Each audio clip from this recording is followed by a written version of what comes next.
দেখো, আগের দিন আমরা ভিশনটা পড়েছি। আজকে আমরা অডিশনটা পড়ব। তো অডিশনের জন্য আমাদের যেটা মেন পার্ট, সেটা হচ্ছে আমাদের কান। সেটা তোমরা সবাই জানো।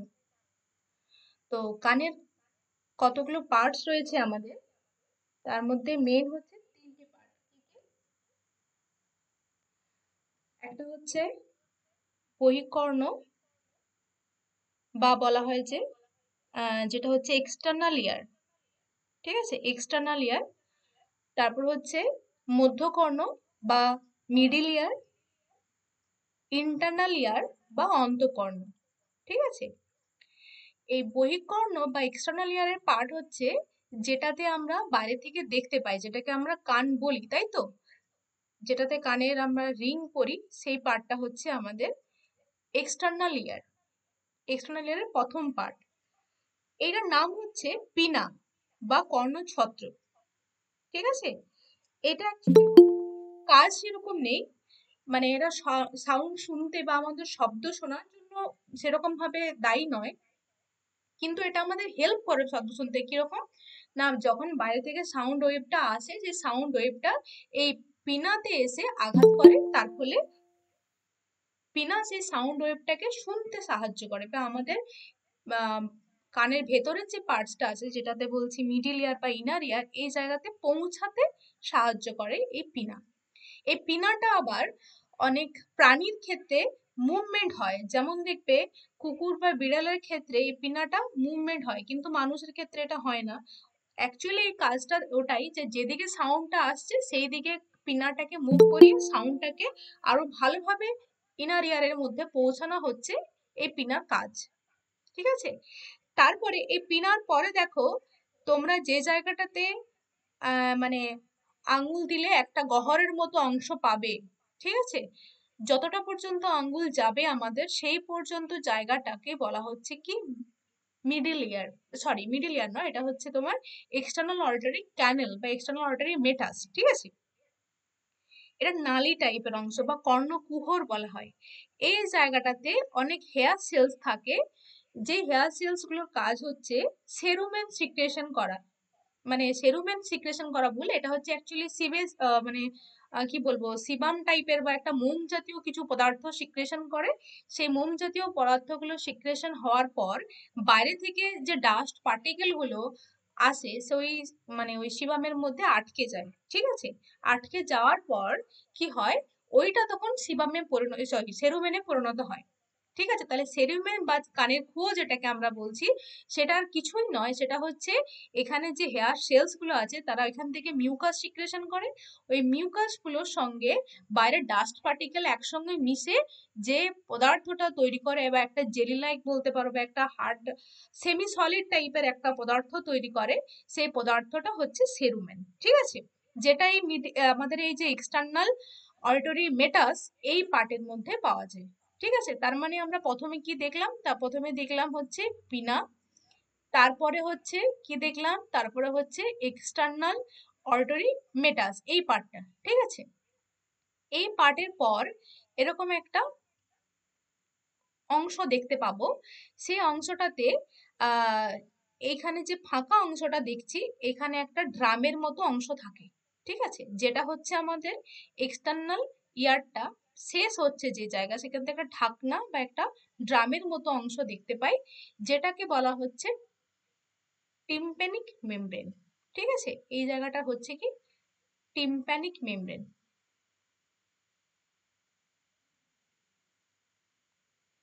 টিম্প্যানিক মেমব্রেন, ঠিক আছে। এই টিম্প্যানিক মেমব্রেনটা কাজ কি? এই টিম্প্যানিক মেমব্রেনের কাজ হচ্ছে, এই যে পিনা সাউন্ডটাকে ক্যাচ করলো, তারপর এক্সটার্নাল অরিটরি মেটাস হয়ে এই টিম্প্যানিক মেমব্রেনে এসে ধাক্কা দেবে। ঠিক আছে, টিম্প্যানিক মেমব্রেনে ধাক্কা দেওয়ার পর, ঠিক যেরকম ভাবে আমরা ড্রাম বাজাই বা দুর্গাপুজোর সময় ঢাকে যে কাঠি দেওয়া হয়, তার ফলে যে ওই ঢাকটা একটা ভাইব্রেশন হয় না, একটা কাঁপে, সেই ঠিক সেই রকম জিনিসটা হচ্ছে টিম্প্যানিক মেমব্রেন করে। এই জায়গাটাতে সাউন্ড এসে ধাক্কা দিলে টিম্প্যানিক মেমব্রেনটা ভাইব্রেট হবে, তার ফলে একটা সাউন্ড তৈরি হবে। সেই সাউন্ডটা এবার আমাদের মিডিল ইয়ারে পৌঁছাবে। মিডিল ইয়ারে কি রয়েছে? মিডিল ইয়ারে তিনটে ছোট ছোট আমাদের বোনস রয়েছে। কি কি? মেলিয়াস, ইনকাস আর স্টেপিস। এগুলো মেলিয়াস, ইনকাস এবং স্টেপিস এগুলো হচ্ছে, এগুলো আকৃতি অনুযায়ী এদের নামকরণ হয়ে থাকে। আমরা একটু দেখে নেব এরা কিরকম ভাবে থাকে। মেলিয়াস একটা কাস্তে টাইপের হয়। তারপরে কি থাকে? তারপরে হচ্ছে ইনকাস থাকে। মেলিয়াসের পর কে প্রেজেন্ট থাকে? ইনকাস। এবং তিনটে বোনকে পরপরই মনে রাখতে হবে, এদেরকে অন্যভাবে মনে রাখলে চলবে না, তিনটে বোনকে পরপরই মনে রাখতে হবে, ঠিক আছে? তারপরে এই জায়গাটা থাকে হচ্ছে ইনকাস, এই সরি স্টেপিস। তাহলে কে কি হলো? Malleus, incus, stapes. এই তিনটে বোর পরপর একে অপরের সঙ্গে অ্যাটাচ থাকে, ঠিক আছে? এই যে স্টেপিস, এটা হচ্ছে আমাদের হিউম্যান বডির মধ্যে সব থেকে ছোট বোন, ঠিক আছে? মেলিয়াসটা দেখতে কিরকম হয়? হ্যামারের মতো হয়, হাতুড়ির মতো হয়, ঠিক আছে? ইনকাসটা হচ্ছে নেহাই বা হচ্ছে তোমার যেটা বলা হয় এটাকে কি বলবো, এটা হচ্ছে তোমার অ্যানভিল, মানে হচ্ছে তোমার যে জায়গাটাতে জুতো পালিশ করার জন্য যে জায়গাটাতে জুতোটাকে রাখা হয় সেইটাকে বলা হচ্ছে এনভিল, ঠিক আছে?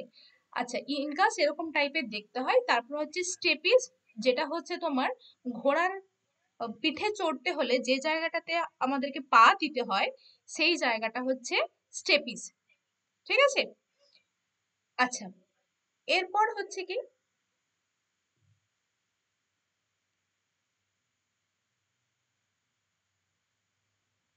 হ্যালো, এরপর হচ্ছে, তোমরা শুনতে পাচ্ছ তো সবাই? হ্যাঁ ম্যাম। এরপর হচ্ছে,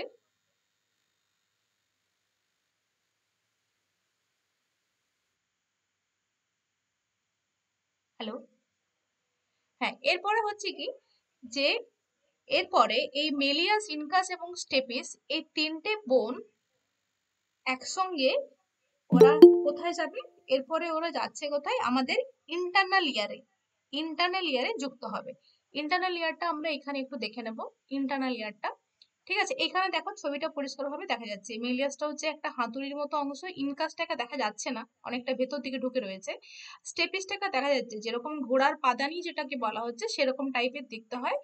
তারপরে এখানে কি রয়েছে না, এই ভেতরে দেখো একটা শামুকের খোলকের মতো অংশ রয়েছে। যে শামুকের খোলকের মতো অংশটাকে বলা হচ্ছে কি না, এটাকে বলা হয় ইন্টারনাল ইয়ার। এই জায়গাটাতে আমাদের ইন্টারনাল ইয়ার তৈরি হয়। ইন্টারনাল ইয়ারে আমরা দেখবো দুটো পার্টস আছে। কি কি? একটা হচ্ছে তোমার বনি ল্যাব্রাইন্থ, আর একটা হচ্ছে মেমব্রেনাস ল্যাব্রাইন্থ, ঠিক আছে? একটা হচ্ছে বনি ল্যাব্রাইন্থ আর একটা হচ্ছে মেমব্রেনাস ল্যাব্রাইন্থ। আচ্ছা, তার আগে আমরা একটু মধ্যকর্ণের আরেকটা কাজ দেখে নেব।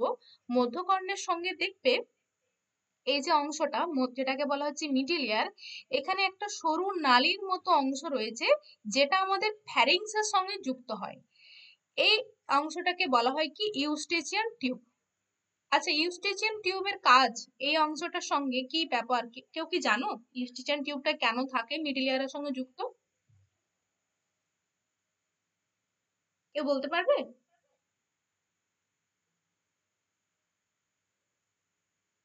কারো জানা আছে ইউস্টেচিয়ান টিউবের কি কাজ?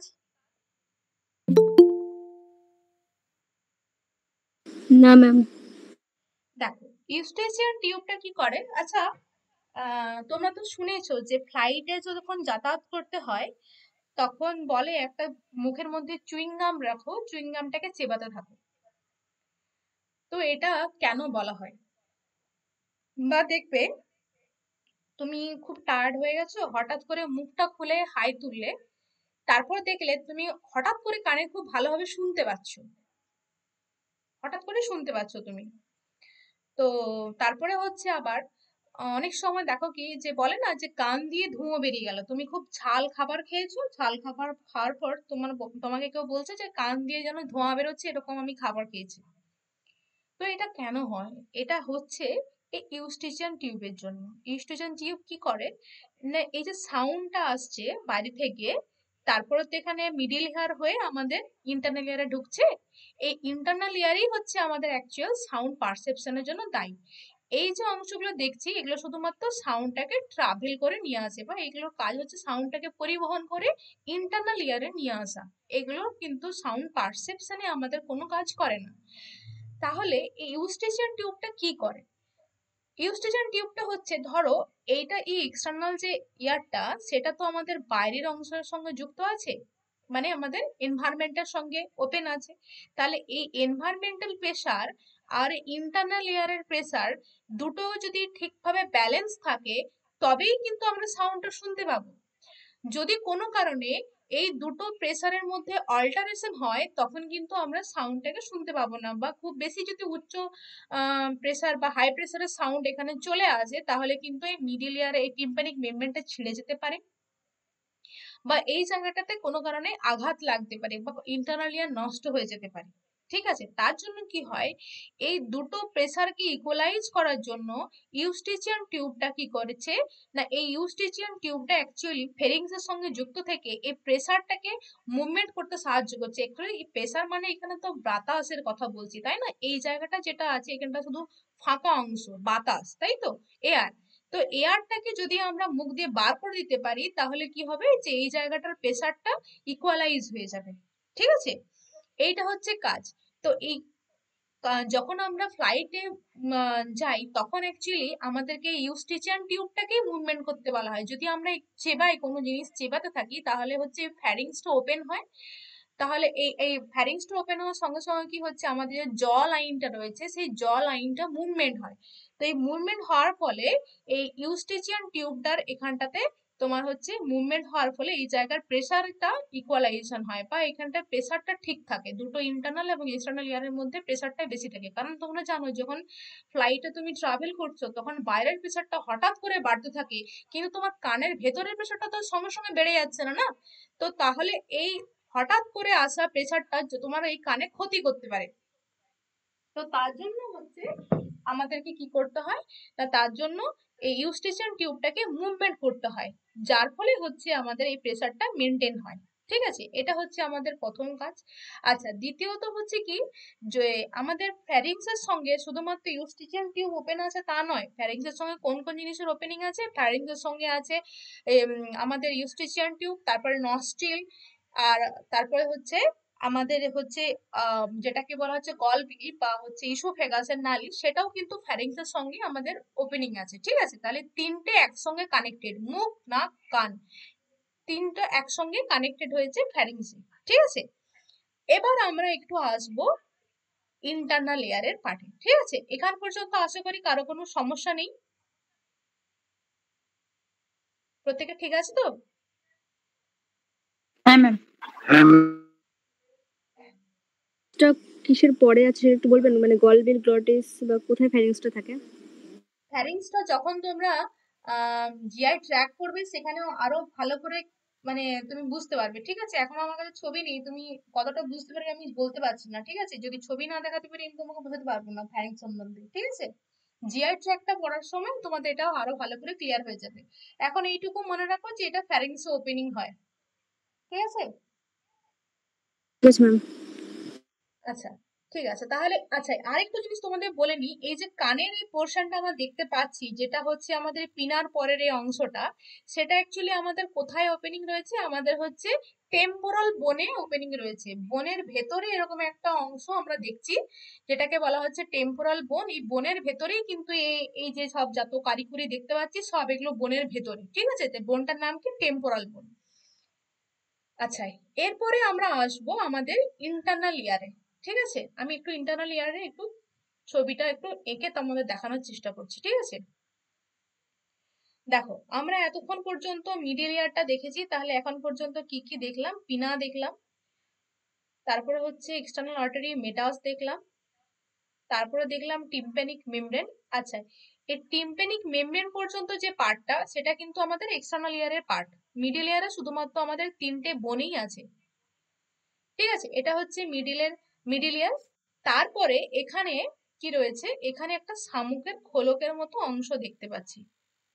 ঠিক আছে, যেটা হচ্ছে আবার ডবল লেয়ার।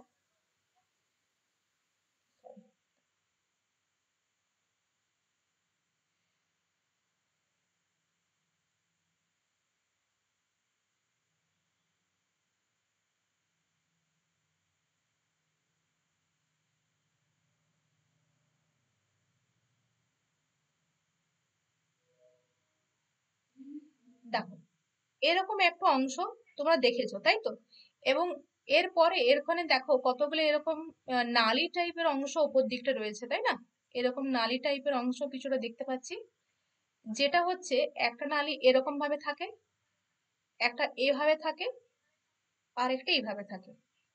ঠিক আছে, এই তিনটে নালী পরপর ভেবে থাকছে। আর ভেতরে একটা শামুকের খোলকের মতো অংশ দেখতে পাচ্ছি, শামুকের খোলকের মতো অংশ দেখতে পাচ্ছি। ঠিক আছে, এই জায়গাটা দেখো। আচ্ছা, এই যে পার্টটা, এইখান থেকে এই পার্টটা, এইটাকে বলা হয় কি, এটাকে বলা হচ্ছে ককলিয়া। তাহলে এই ওপরের পার্টটা কি কাজ করে না, তার আগে আমরা বলে নিই যে এখানে আমাদের ইন্টারনাল ইয়ারে কি কি পার্ট থাকে। দেখো এই যে অংশটা দেখতে পাচ্ছ, যেটা আমি এখন পর্যন্ত এঁকেছি, এই পুরো অংশটাকে বলা হচ্ছে কি বনি ল্যাব্রাইন্থ। ঠিক আছে, বনি ল্যাব্রাইন্থ।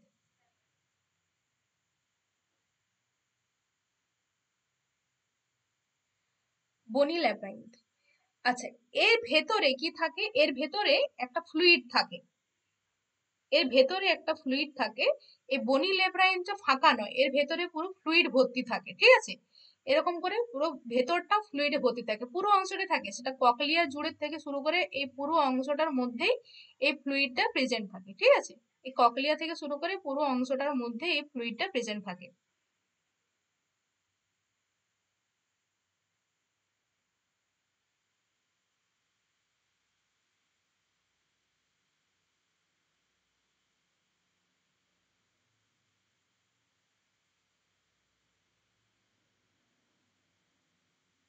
এই যে ফ্লুইডটা প্রেজেন্ট রয়েছে বনি ল্যাব্রাইন্থের মধ্যে, এই ফ্লুইডটাকে বলা হয় কি, এই ফ্লুইডটাকে বলা হয় পেরিলিম।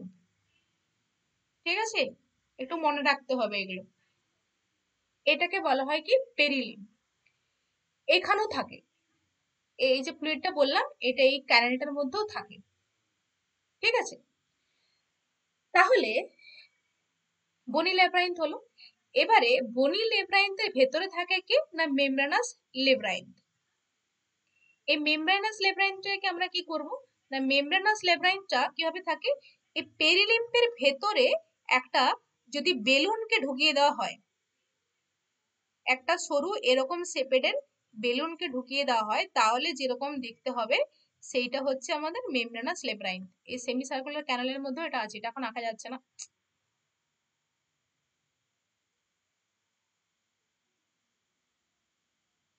আচ্ছা, এই পার্টটা কি বুঝতে পেরেছো আগে বলো,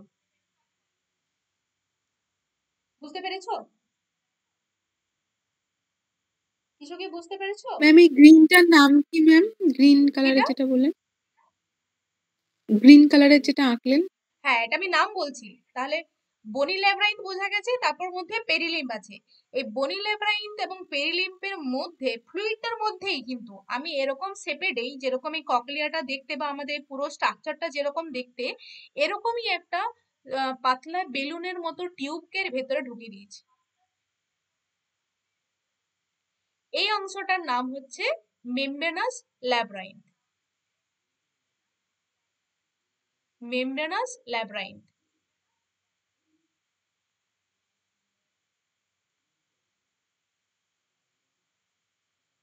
ঠিক আছে, মেমব্রেনাস ল্যাব্রাইন্থ। এই মেমব্রেনাস লেব্রাইনটা ফাঁকা নয়, বেলুনের মধ্যে তো ফাঁকা জিনিস থাকে না, বেলুনের মধ্যে এয়ার থাকে, কিন্তু এই মেমব্রেনাস লেব্রাইন্টের মধ্যে এয়ার থাকে না, কি থাকে, এই মেমব্রেনাস লেব্রাইন্টের মধ্যে একটা ফ্লুইড থাকে। এই মেমব্রেনাস লেব্রাইন্টের মধ্যে একটা ফ্লুইড থাকে।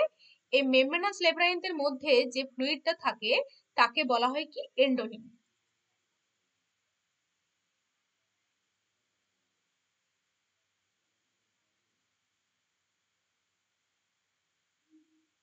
বোঝা গেছে, তোমরা দেখতে পাচ্ছ তো? হ্যালো, ম্যাম বলছি পেরিলিম্ফ কাকে, পেরিলিম্ফ কাকে বলা হয়? কি বলছো? হ্যালো ম্যাম বলছি পেরিলিম্ফ কাকে বলা হয়? পেরিলিম্ফ হ্যাঁ কাকে বলছি বলা বলছি হয়? বলছি, আমি আরেকবার রিপিট করে দিচ্ছি, আমি আরেকবার রিপিট করে দিচ্ছি। দেখো, এইটার নাম হচ্ছে কি এন্ডোলিম।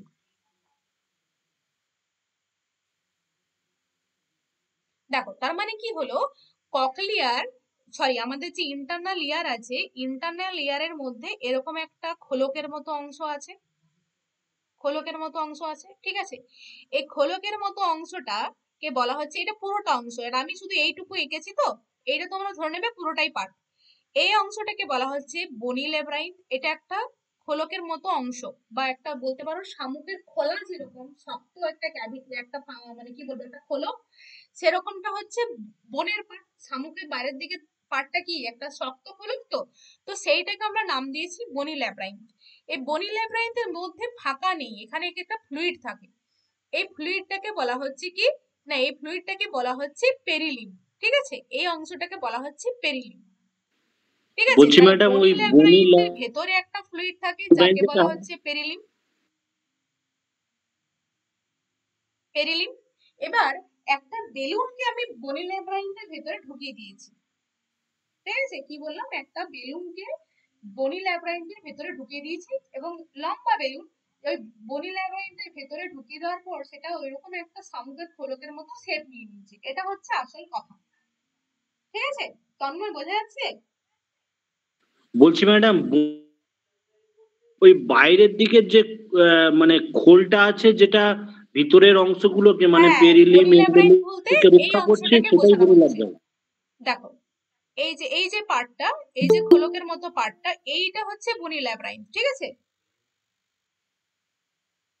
বোঝা গেছে? ঠিক আছে, ঠিক আছে। আচ্ছা, এরপরে এই বনি ল্যাব্রাইন্থের ভেতরে যে ফ্লুইডটা থাকে তাকে বলা হচ্ছে পেরিলিম, এবং পেরিলিম অব্দি ঠিক আছে। এরপর আমরা কি করেছি, না একটা বেলুনকে এই বনি ল্যাব্রাইন্থের ভেতরে ঢুকিয়ে দিয়েছি। বনি ল্যাব্রাইন্থের ভেতরে একটা বেলুনকে ঢুকিয়ে দিয়েছি। বনি ল্যাব্রাইন্থের ভেতরে একটা বেলুনকে ঢুকিয়ে দিয়েছি, এই জায়গাটা একটা বেলুনকে ঢুকিয়ে দিয়েছি। ঠিক আছে, এই বেলুনকে ঢুকিয়ে দেওয়ার পর সে এরকম একটা শেপ নিয়ে নিয়েছে, নীল রঙের একটা শেপ নিয়ে নিয়েছে। আচ্ছা, বেলুন তো ফাঁকা হতে পারে না, তার ভেতরে তো নিশ্চয়ই বাবল থাকে বা এয়ার থাকে, তো তাই তো। তাহলে যে এয়ারটা থাকে, এই জায়গাটা এয়ার না থাকে, আমরা বলছি কি ওই জায়গাটা একটা ফ্লুইড থাকে, এয়ার দিয়ে ভর্তি করেছি বেলুনটাকে, সেটা হচ্ছে। আচ্ছা, তুমি তো হোলি খেলার সময় জল ভরো বেলুনের মধ্যে, তাই তো, সেখানে তো আর এয়ার থাকে না, তাহলে জল দিয়ে বেলুনটাকে ভর্তি করলে কেমন হবে? তাহলে জল ভর্তি একটা বেলুনকে যদি ওই বনি ল্যাব্রাইন্থের ভেতরে ঢুকিয়ে দাও, তাহলে যে স্ট্রাকচারটা ফর্মেশন হবে সেটাই হচ্ছে মেমব্রেনাস ল্যাব্রাইন্থ। এই পর্যন্ত ক্লিয়ার হয়েছে কি? হ্যাঁ ম্যাম। বেশ, ঠিক আছে। এবার আমি কি করব, আমরা একটু দেখবো এই বনি ল্যাব্রাইন্থের মধ্যে কি কি থাকে, এবং এই এই যে পার্টটা কফি। আচ্ছা, তার আগে আমি একটু বলে নিই এই দিকের পার্টটা যেটা বাকি রয়ে গেছে। তাহলে ঠিক আছে, এখান পর্যন্ত আমাদের ক্লিয়ার হয়ে গেছে। এই যে নালীর মতো বা টিউবের মতো অংশগুলো দেখছি, সেগুলোকে বলা হয় কি সেমি সার্কুলার ক্যানেল। সেমি সার্কুলার ক্যানেল। এই সেমি সার্কুলার ক্যানেলের মধ্যেও কিন্তু এই নীল রঙের পার্টটা থাকবে, যেটাকে আমরা বেলুন বললাম। এই বেলুনের মতো পার্টটা কিন্তু এই জায়গাটাও থাকে। ঠিক আছে, এই ক্যানেলের মধ্যে যে এই টিউবের মতো অংশটা থাকে, তখন তার নাম হয়ে যাবে সেমি সার্কুলার ক্যানেলের জায়গায় সেমি সার্কুলার ডাক্ট। আর কিছু পার্থক্য নেই। দেখো, এই সামনের দিকের অংশটা কি রয়েছে, অনেকটা এই ফোলা ফোলা টাইপের অংশ রয়েছে, একটু ফোলা ফোলা টাইপের অংশ রয়েছে। এই অংশটা একটু আলাদা নাম আছে, আমরা একটু এই ছবিটা দেখে নেব, তাহলে আমাদের ক্ষেত্রে ক্লিয়ার হবে। দাঁড়াও, এখানটা দেখি। হ্যাঁ, দেখো, এই যে ফোলা অংশটা, যেটা হচ্ছে সামনের দিকের অংশটা, এই অংশটাকে নাম হচ্ছে কি ইউট্রিকল, এবং তারপরে আরেকটা ফাঁকা অংশ, ফোলা অংশ থাকে, তার নাম হচ্ছে স্যাকুয়েল। তাহলে কি কি দেখলাম, সেমি সার্কুলার ক্যানেলের নিচটাতেই ঠিক একটা ফোলা মতো অংশ দেখতে পাচ্ছি, যার নাম হচ্ছে ইউট্রিকেল, এবং তারপরে আরেকটা ফোলা মতো অংশ দেখতে পাচ্ছি, যার নাম হচ্ছে স্যাকুয়েল। এই স্যাকুয়েলের পর থেকে এই লম্বা টিউবের মতো অংশটা শামুকের খোলকের ভেতরের দিকে ঢুকে গেছে। এখান পর্যন্ত নিশ্চয়ই ক্লিয়ার হয়েছে, কারো কোনো সমস্যা নেই?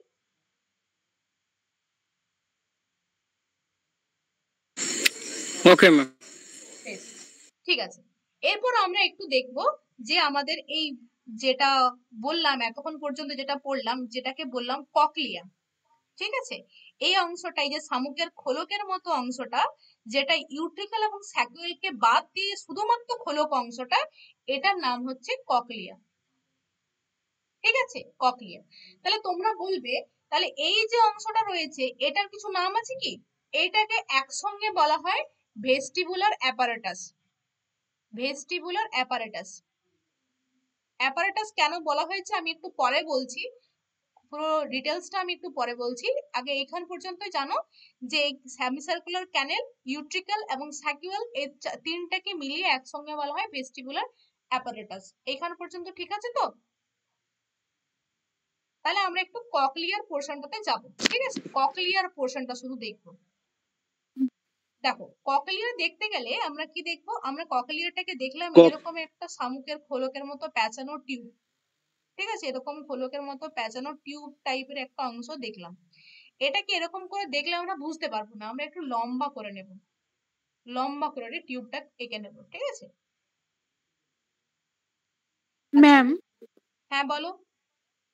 ম্যাম এই জিনিসটাকেই ককলিয়া বলছে। ককলিয়ারি পার্ট গুলো আপনি বললেন তো, যে বনি ল্যাব্রাইন্থ আর আচ্ছা দেখো মেমব্রেনাস, দেখো এইগুলো দেখো বললেন এইখানটা তো? দেখো, এই যে পোর্শনটা যেটা দেখছো তোমরা, এই যে নীল রঙের অংশটা যেটা হচ্ছে ইউটিকল এবং স্যাকুয়ালকে বাদ দিয়ে যে বাকি অংশটা, এই পোর্শনটাকে বলা হচ্ছে ককলিয়া, ঠিক আছে? যেখানটা কার্ভ, এই যে গোটানো কয়েল টাইপের অংশটা, এটাই হচ্ছে ককলিয়া। এই পোর্শনটুকু শুধু ককলিয়ার পোর্শন, ঠিক আছে? এই দিকের পোর্শনটা নয় কিন্তু। যেখানে আমার এই গ্রিন কালারটা দেখতে পাচ্ছ সেইটুকু পোর্শনটাই শুধু ককলিয়া। এই গোটানো অংশটা, শামুকের সেই এন্ডিং যে পোর্শনটা, সেটা হচ্ছে ককলিয়া, ঠিক আছে? গোটানো অংশটাকে ল্যাবারিন্থ বললেন। হ্যাঁ, কি বলছো বলো একবার। কেউ কিছু বলছো? ল্যাবারিন্থ বললেন। বুঝতে পারছো না?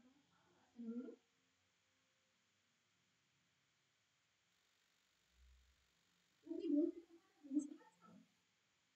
ম্যাম ওটাই বলছে যে হচ্ছে মানে এই যেটা ককলিয়া বলছেন না, এটারই তো পার্ট আছে, এটারই তো পার্ট হচ্ছে বনি ল্যাবারিন্থ, না, বলি মেমব্রেনাস ল্যাবারিন্থ তো।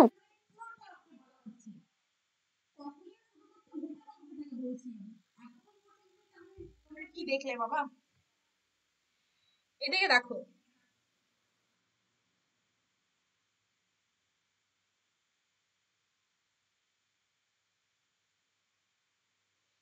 আমি এখন পর্যন্ত এরকম টাইপের একটা অংশ এঁকেছি তো, যেটা হচ্ছে খোলক, যেটাকে বলা হচ্ছে পুরো এই যে স্ট্রাকচারটা, যেটা এই যে কভারিংটা, এইটা এইটা পুরোটা যে কভার হয়েছে। দাঁড়া এক সেকেন্ড, এখানে দেখিয়ে দেখি, এটা ক্লিয়ার বুঝতে পারবে। দেখো, এই যে পুরো স্ট্রাকচারটা যেটা মিলিয়ে আমাদের ভেস্টিবুলার অ্যাপারাটাস, ককলিয়া পুরো অংশটা তৈরি হয়েছে, এইটা পুরোটার মধ্যেই কিন্তু বনি ল্যাব্রাইন্থ আছে। বোঝা গেছে? এই পুরোটাই কিন্তু বনি ল্যাব্রাইন্থ। বুঝেছি ম্যাম এবার। বেশ, ঠিক আছে, তাহলে আমি এবার ককলিয়াতে যাচ্ছি।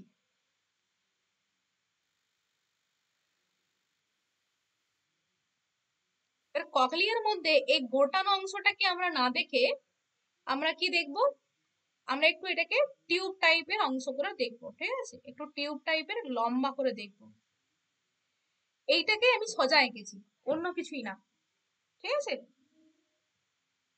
দেখো, এই জায়গাটা আমরা কি দেখলাম? এখানে এর ভেতরে একটা টিউবকে ঢুকিয়েছি। এই টিউবটার মধ্যে এইখান পর্যন্ত অংশ আমরা দেখছি, ঠিক আছে? একটা টিউবকে এখানে ভিতরে ঢুকিয়ে দিয়েছি, এটা হচ্ছে বনি ল্যাব্রাইন। আমি একটু তোমাদেরকে না মার্ক করলে বুঝতে পারবে না, দাঁড়াও। তাহলে এই যে পার্টটা, এটা হচ্ছে বনি ল্যাব্রাইন্থের পার্ট। আচ্ছা, বনি শুধু এর লিখলাম, ঠিক আছে? বনি ল্যাব্রাইন্থ। আচ্ছা, তার ভেতরে এই যে পোর্শনটা, এই দুটো পোর্শন মিলিয়ে এই টিউবটা, এইটা এইটা হচ্ছে মেমব্রেনাস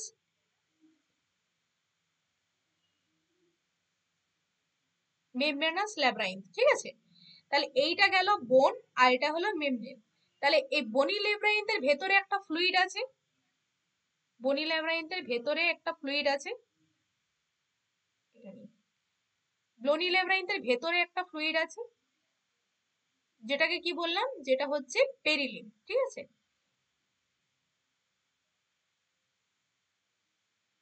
এই ফ্লুইডটা পুরোটা ঘিরে রয়েছে, ঠিক আছে, এদিক থেকে শুরু হয়ে এখানে এসছে।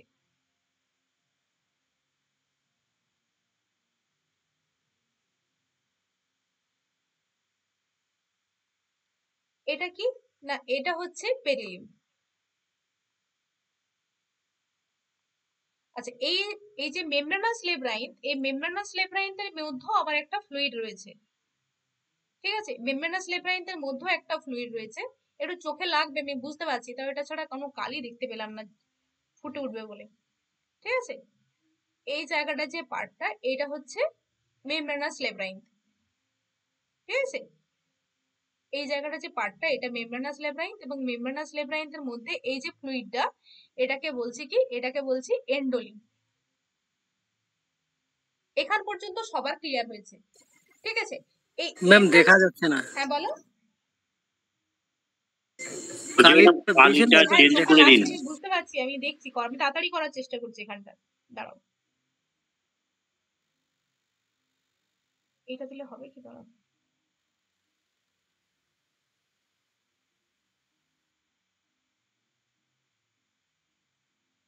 দেখো,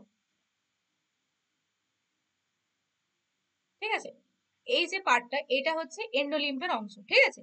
আচ্ছা, এই যে মেমব্রেনাস লেব্রাইন্থ, এই মেমব্রেনাস লেব্রাইন্থ এবং এই বনি লেব্রাইন্থ, এই দুটোর মাঝে দেখতে পাচ্ছ এই যে অংশটা, যেটা আমাদের মেমব্রেনাস লেব্রাইন্থের ওপরের দিকের পোর্শন, এই দিকের পোর্শনটাকে একটা নাম দিয়েছি, এটা হচ্ছে মেমব্রেনাস লেব্রাইন্থের পার্ট, কিন্তু যেহেতু ওপরে আছে তার জন্য এই নামটা একটু চেঞ্জ করে দিয়েছি আমরা। এই মেমব্রেনাস লেব্রাইন্থের ওপরের দিকের যে অংশটা, এটাকে নাম দিয়েছি আমরা কি না, এটাকে নাম দিয়েছি আমরা রেইজনার মেমব্রেন, ঠিক আছে, রেইজনার মেমব্রেন,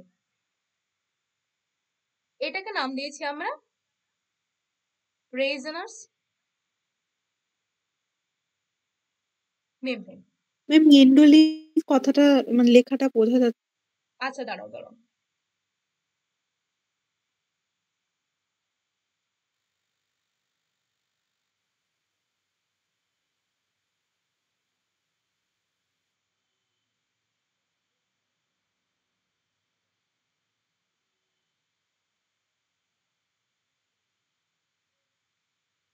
আচ্ছা, তাহলে এই এই যে মেমব্রেনাস লেব্রাইন্থ, তাহলে মেমব্রেনাস লেব্রাইন্থের যে পোর্শনটা উপরের দিকে আছে তাকে বলেছি আমরা রেইজনার মেমব্রেন, আর যে পোর্শনটা নিচের দিকে আছে, এই যে নিচের দিকের পোর্শনটা, এটাকে নাম দিয়েছি বেসিলার মেমব্রেন, মানে নিচের দিকে আছে মানে বেসের দিকে আছে, ঠিক আছে, বেসিলার মেমব্রেন,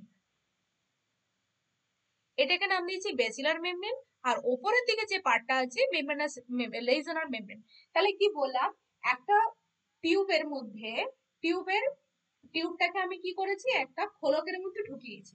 খোলকের তাহলে ওপর এবং নিচ পোর্শন আছে, খোলকের যে পোর্শনটা মেমব্রেনাস লেব্রাইন্থের ওপরের দিকে আছে সেটাকে নাম দিয়েছি রেইজনার মেমব্রেন, আর যে পোর্শনটা নিচের দিকে রয়েছে তাকে আমরা বলছি বেসিলার মেমব্রেন। ক্লিয়ার হয়েছে? বোঝা গেছে না? হ্যাঁ ম্যাম। আমি বলো আগে। এই মেমব্রেনাস লেব্রাইন্থের উপর নিচে দুটো পার্ট, আমরা কিছু বুঝতে পারছি না, পারছি না? বলছি ম্যাডাম একটা কথা, হ্যাঁ বলো। ম্যাডাম ওই ক্লাস হয়ে গেলে এই যে ক্লাসে যে ছবিগুলো বা এই যে ক্লাস ওয়ার্ক যেটা হচ্ছে না, এইটা যদি পিডিএফ দিয়ে দেন খুব ভালো হয়, মানে এটা থাকে না। আচ্ছা, ঠিক আছে ঠিক আছে ঠিক আছে, আমি দেখছি। তাহলে এটা হচ্ছে বেসিলার মেমব্রেন, ঠিক আছে। এই বেসিলার মেমব্রেনটা এখান পর্যন্ত ক্লিয়ার হয়ে গেছে সবার। এই বেসিলার মেমব্রেনটাকে আমরা একটু ভালো করে দেখবো, বা বাকি হচ্ছে মেমব্রেনাস ল্যাব্রাইন্থটাকে আমরা একটু এইখানে দেখবো, ঠিক আছে, শুধু মেমব্রেনাস ল্যাব্রাইন্থ, এটাকে ভেবে নিও না যে এর উপরে বেসিলার আমাদের বনি ল্যাব্রাইন্থটা নেই, ঠিক আছে, আমি শুধু এই মেমব্রেনাস ল্যাব্রাইন্থটা এখানে আঁকছি। তাহলে মেমব্রেনাস ল্যাব্রাইন্থের ওপরের যে পোর্শনটা সেটাকে বললাম রেইজনার মেমব্রেন, এবং এই নিচের দিকে যে পোর্শনটা তাকে বললাম বেসিলার মেমব্রেন। এই বেসিলার মেমব্রেনটা এরকম ভাবে ফাঁকা থাকে না। এই যে এন্ডোলিম বললাম সেটা ফ্লুইড তো থাকেই, তার সঙ্গে আরো একটা জিনিস থাকে এখানে, সেটা হচ্ছে এখানে কিছু স্পেশাল হেয়ার সেলস থাকে। দাঁড়াও, হেয়ার সেলগুলোকে আমরা একটু অন্য কালি দিয়ে আঁকি, তাহলে বুঝতে পারবো। এখানে হচ্ছে কিছু হেয়ার সেলস থাকে,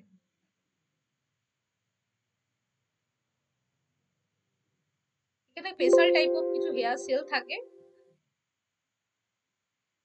কিছু হেয়ার সেল থাকে।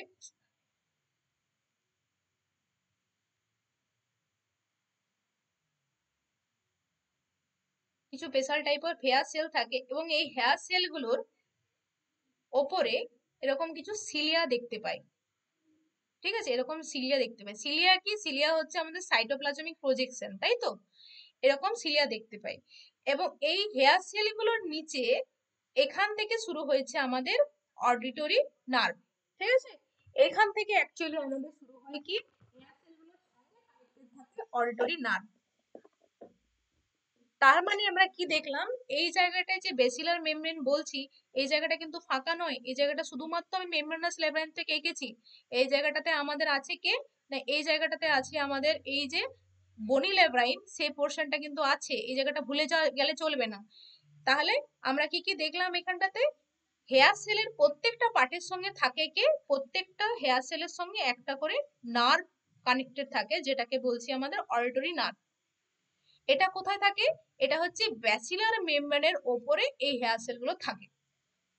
ঠিক আছে, এই হেয়ার সেলগুলো যাতে এপাশ ওপাশ না হয়ে যায়, তার জন্য হেয়ার সেলের ওপর বা হেয়ার সেলগুলোকে একসঙ্গে অ্যাটাচ করে রাখার জন্য একটা প্লেট এই হেয়ার সেলের উপরে বসানো থাকে, একটা ওয়েট বসানো থাকে, যাতে হেয়ার সেলগুলো এদিক ওদিক না সরে যায়। আমরা এভাবে বুঝবো, কিন্তু কিন্তু এভাবে জিনিসটা নয়। হেয়ার সেলের উপরে একটা চাদর বিছানো থাকে। এটাকে কি বলা হয়? এটাকে বলা হয় tectorial membrane. Tectorial membrane, tectorial membrane. ঠিক আছে,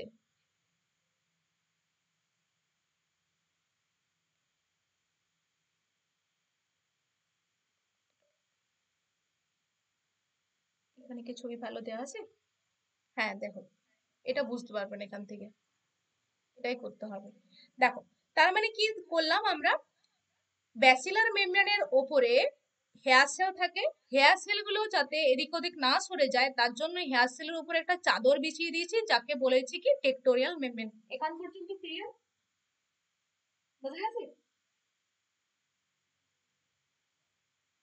হ্যাঁ ম্যাম। বেশ, এই হেয়ার সেলের সঙ্গে কি যুক্ত আছে? প্রত্যেকটা হেয়ার সেলের সঙ্গে নার্ভ যুক্ত আছে।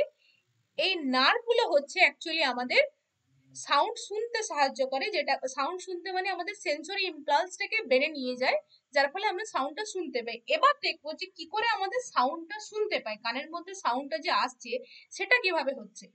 তাহলে দেখো, আমরা একটু চলে যাই এইখানে। এইখানে এতক্ষণ পর্যন্ত আমরা দেখলাম কি, যে এক্সটার্নাল অডিটরি ইয়ার, যেটা আমরা কি বললাম, যেটা হচ্ছে আমাদের পিনা। পিনা থেকে হলো এক্সটার্নাল অডিটরি মেডাস, তারপরে হলো টিম্প্যানিক মেমব্রেন। টিম্প্যানিক মেমব্রেন থেকে আমাদের তিনটে বোন হলো। তিনটে বোনের সঙ্গে কি রয়েছে না, এই যে সব থেকে ছোট যে বোনটা স্টেপিস, সেই ছোট বোনটার সঙ্গে আমাদের এই ইন্টারনাল ইয়ারের বনি ল্যাব্রাইন্থের একটা পার্ট যুক্ত আছে। ও যে অংশের সঙ্গে যুক্ত আছে, এটাকে কি বলা হয়? এটাকে বলা হয় কি, এখানে ছবিটা দেওয়া আছে মনে ভালো করে দাঁড়াও, এটাকে বলা হচ্ছে ওভাল উইন্ডো। ঠিক আছে, এই যে অংশের সঙ্গে যুক্ত থাকে ইন্টারনাল ইয়ারের সঙ্গে, যে পার্টটা দিয়ে, সেটার নাম হচ্ছে ওভাল উইন্ডো। এতক্ষণ পর্যন্ত আমরা জেনেছিলাম যে ও ইন্টারনাল ইয়ারের সঙ্গে যুক্ত থাকে, কিন্তু কোন অংশের সঙ্গে যুক্ত থাকে সেটা জানি না। এই জায়গাটা দেখলে ভালো বুঝতে পারবো। ঠিক আছে, এটা তো হচ্ছে আমাদের, ধরে নাও এটা হচ্ছে স্টেপিস। ঠিক আছে, এই স্টেপিস, এই অংশটা হচ্ছে আমাদের স্টেপিস। এই স্টেপিস আমাদের যে ককলিয়া রয়েছে, ককলিয়ার যে অংশের সঙ্গে যুক্ত থাকে তার নাম হচ্ছে, এখানে এখানটা ভালো বুঝতে পারবে, দাঁড়াও, এই অংশটার সঙ্গে যুক্ত থাকে। ঠিক আছে, এই অংশটা হচ্ছে কি, এই অংশটার নাম বলছি ওভাল উইন্ডো। তাহলে এটা তো টিউব একটা, তাহলে এখান দিয়ে হাওয়াটা আসার পর তাহলে নিশ্চয়ই এখান থেকে আবার সাউন্ডটাকে ব্যাক করে নিয়ে আসবে। দেখতে পাচ্ছ একটা গোল মতো ফাঁকা অংশ। তাহলে ও যে অংশটা আবার এদিকে বেরিয়ে আসছে, সেটাকে বলা হচ্ছে কি রাউন্ড উইন্ডো।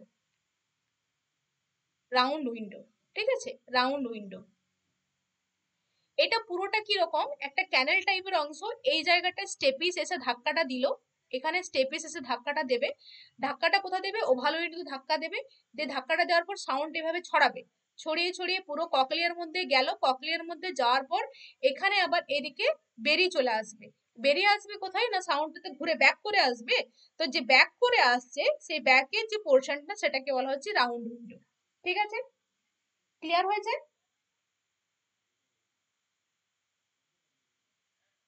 বেশ, তাহলে এখন পর্যন্ত আমরা কি কি দেখলাম? এই হেয়ার সেলগুলো দেখলাম। এবার হেয়ার সেলগুলো কিভাবে মুভ করে একটু দেখ। আচ্ছা, এটা একটু তোমাদের একটু কঠিন হতে পারে, কিন্তু তোমরা একটু তাও শোনো, ঠিক আছে?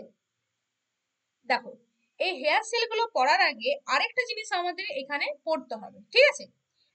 এই যে দেখো যে মেমব্রেনাস লেব্রাইন্থ এবং এই যে বনি লেব্রাইন্থ, এটা তো দেখো তিনটে পার্টে ভাগ হয়েছে না, এখানে একটা পার্ট, এটা একটা পার্ট, এটা একটা পার্ট। এই যে পার্টটা, এটাকে বলা হয় কি? Scala vestibuli. এটাকে বলা হয় স্কেলা ভেস্টিবুলি। আর এটাকে বলা হয় স্কেলা টিম্প্যানি।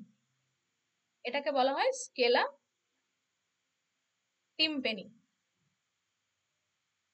আর মাঝখানের অংশটাকে বলা হচ্ছে কি? Scala medium. এটা তো কোনো কঠিন অংশই নেই, যেটা ওপরে সেটা স্কেলা ভেস্টিবুলি, ঠিক আছে?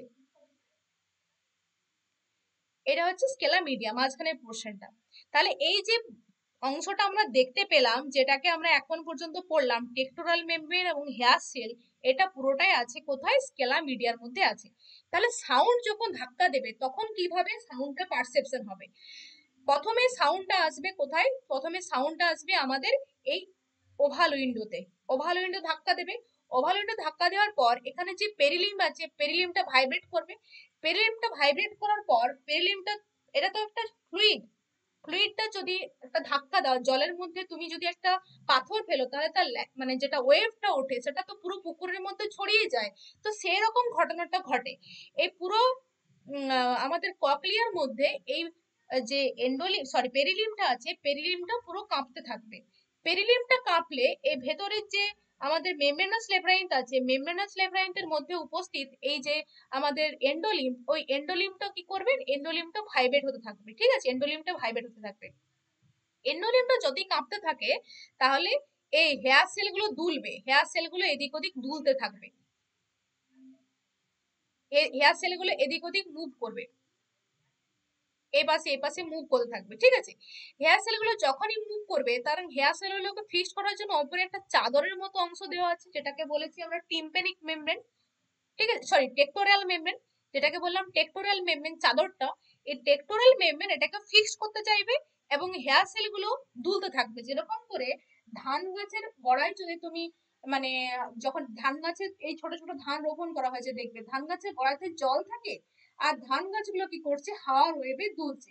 এবার ধরে নাও ধান গাছের উপর একটা পাতলা চাদর বিছিয়ে দিয়েছো, তাহলে চাদরটা হচ্ছে কি করবে? চাদরটা ওকে ফিক্স রাখার চেষ্টা করবে আর ধান গাছের পুরো পাতাগুলো দুলতে থাকবে। দুলতে থাকলে কি হবে? ধান গাছের যে গোড়াটা আছে সেটাকেও যদি কোনো একটা দড়ির সাহায্যে বা একটা তারের সাহায্যে যদি আমি যুক্ত রাখি, তাহলে সেই সেন্সেশনটা পৌঁছাবে কোথায়? আমাদের ব্রেনে। ঠিক এরকম ভাবে ধরে নাও, ঠিক আছে? তাহলে হেয়ার সেলগুলো মুভ করার সঙ্গে সঙ্গে আমাদের কি হবে না, এই নার্ভের মধ্যে দিয়ে সিগন্যালটা আমাদের ব্রেনে পৌঁছাবে। এখান পর্যন্ত কি ক্লিয়ার হয়েছে কিভাবে সাউন্ডটা আসে? ম্যাডাম, ওই হেয়ার সেলটা যে দুলছে ওই জায়গাটা আরেকবার বলে দিন, মানে হ্যাঁ, হেয়ার সেন্সেশন। হেয়ার সেলগুলো নড়ছে এই কারণেই, যখন এই ওভাল উইন্ডোতে স্টেপিস এসে ধাক্কা দেবে, স্টেপিস ধাক্কা দেওয়ার পর কি হবে না, এখানে যে আমাদের ফ্লুইডটা রয়েছে, যেটাকে আমরা বলছি পেরিলিম, সে পেরিলিমটা দুলতে শুরু করবে। কারণ জলের মধ্যে একটা সামান্য ধাক্কা লাগলে জলটা কাঁপতে শুরু করে, ঠিক আছে? তাহলে এই পেরিলিমটা পুরোটা সার্কুলেট করছে। পেরিলিমটা যখনই ধাক্কা লাগছে, পেরিলিমটা ভেতরে আছে আমাদের মেমব্রেনাস লেব্রাইন। এই মেমব্রেনাস লেব্রাইন্থের মধ্যে আবার একটা ফ্লুইড আছে, তাহলে এই ফ্লুইডটা ধাক্কাতে এই ফ্লুইডটা কাঁপবে, এন্ডোলিম কাঁপবে। এন্ডোলিম যখনই কাঁপবে তখনই কি হবে না, এই যে তার উপরে যে হেয়ার সেলগুলো আছে, যেটা বেসিলার মেমব্রেনে আছে, সে বেসিলার মেমব্রেনের মধ্যে এই হেয়ার সেলগুলো দুলতে শুরু করবে। কারণ ফ্লুইডটার আঘাতে এই ভাইব্রেশনটা হয়, বা বলতে পারো যে একটা ফ্লুইড এসে ওই হেয়ার সেলগুলোকে ধাক্কা দিলে হেয়ার সেলগুলো মুভমেন্ট করবে, ঠিক আছে? হেয়ার সেলগুলো যখনই মুভমেন্ট করছে, তার উপরে অবস্থিত এই টেক্টোরাল মেমব্রেন এটাকে ফিক্স রাখার চেষ্টা করবে, যাতে এই জায়গাতেই হেয়ার সেলটা প্রেজেন্ট থাকে, যাতে সরে না যায় বা নড়ে না যায়। তাহলে যখনই এই হেয়ার সেলগুলো টেক্টোরাল মেমব্রেনটাকে নিয়ে দুলতে থাকবে, তাহলে হেয়ার সেলের মধ্যে একটা টান তৈরি হবে, তাই না? একটা টান তৈরি হবে। এই টানের জন্য কি হবে, একটা এই সিগন্যাল তৈরি হবে, যে সিগন্যালটা এই আমাদের অডিটরি নার্ভ দিয়ে ব্রেনে পৌঁছাবে। এখান পর্যন্ত ক্লিয়ার হয়েছে? হ্যাঁ ম্যাডাম, ক্লিয়ার তো? ঠিক আছে। বেশ, এবার আমরা দেখবো একটু হেয়ার সেলটা সম্পর্কে দেখবো। ঠিক আছে, দেখো এইখানে ছবিটা নিশ্চয়ই বুঝতে পারছো, এতটা এই ম্যাম ছবিটা একটু জটিল ছবি। যে ছবিটা আমি এতক্ষণ ধরে বললাম সেইটাই হচ্ছে ম্যাম আমাদের কি না, সেইটাই হচ্ছে আমাদের এই এই যে হেয়ার সেল বললাম এইটা। আচ্ছা, এই হেয়ার সেল বা যে ব্যাসিলার মেমব্রেন বলছি, এটাই অ্যাকচুয়ালি বলা হয় কি অর্গান অফ কটি।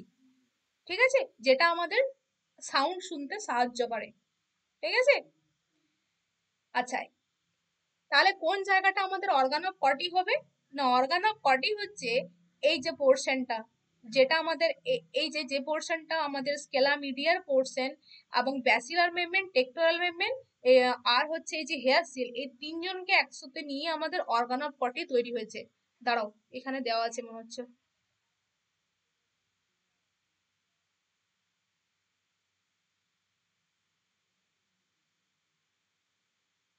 না এখানে দেওয়া নেই ক্লিয়ার করে, এখানে আমি দেখিয়ে দিচ্ছি তোমাদের, দেখো।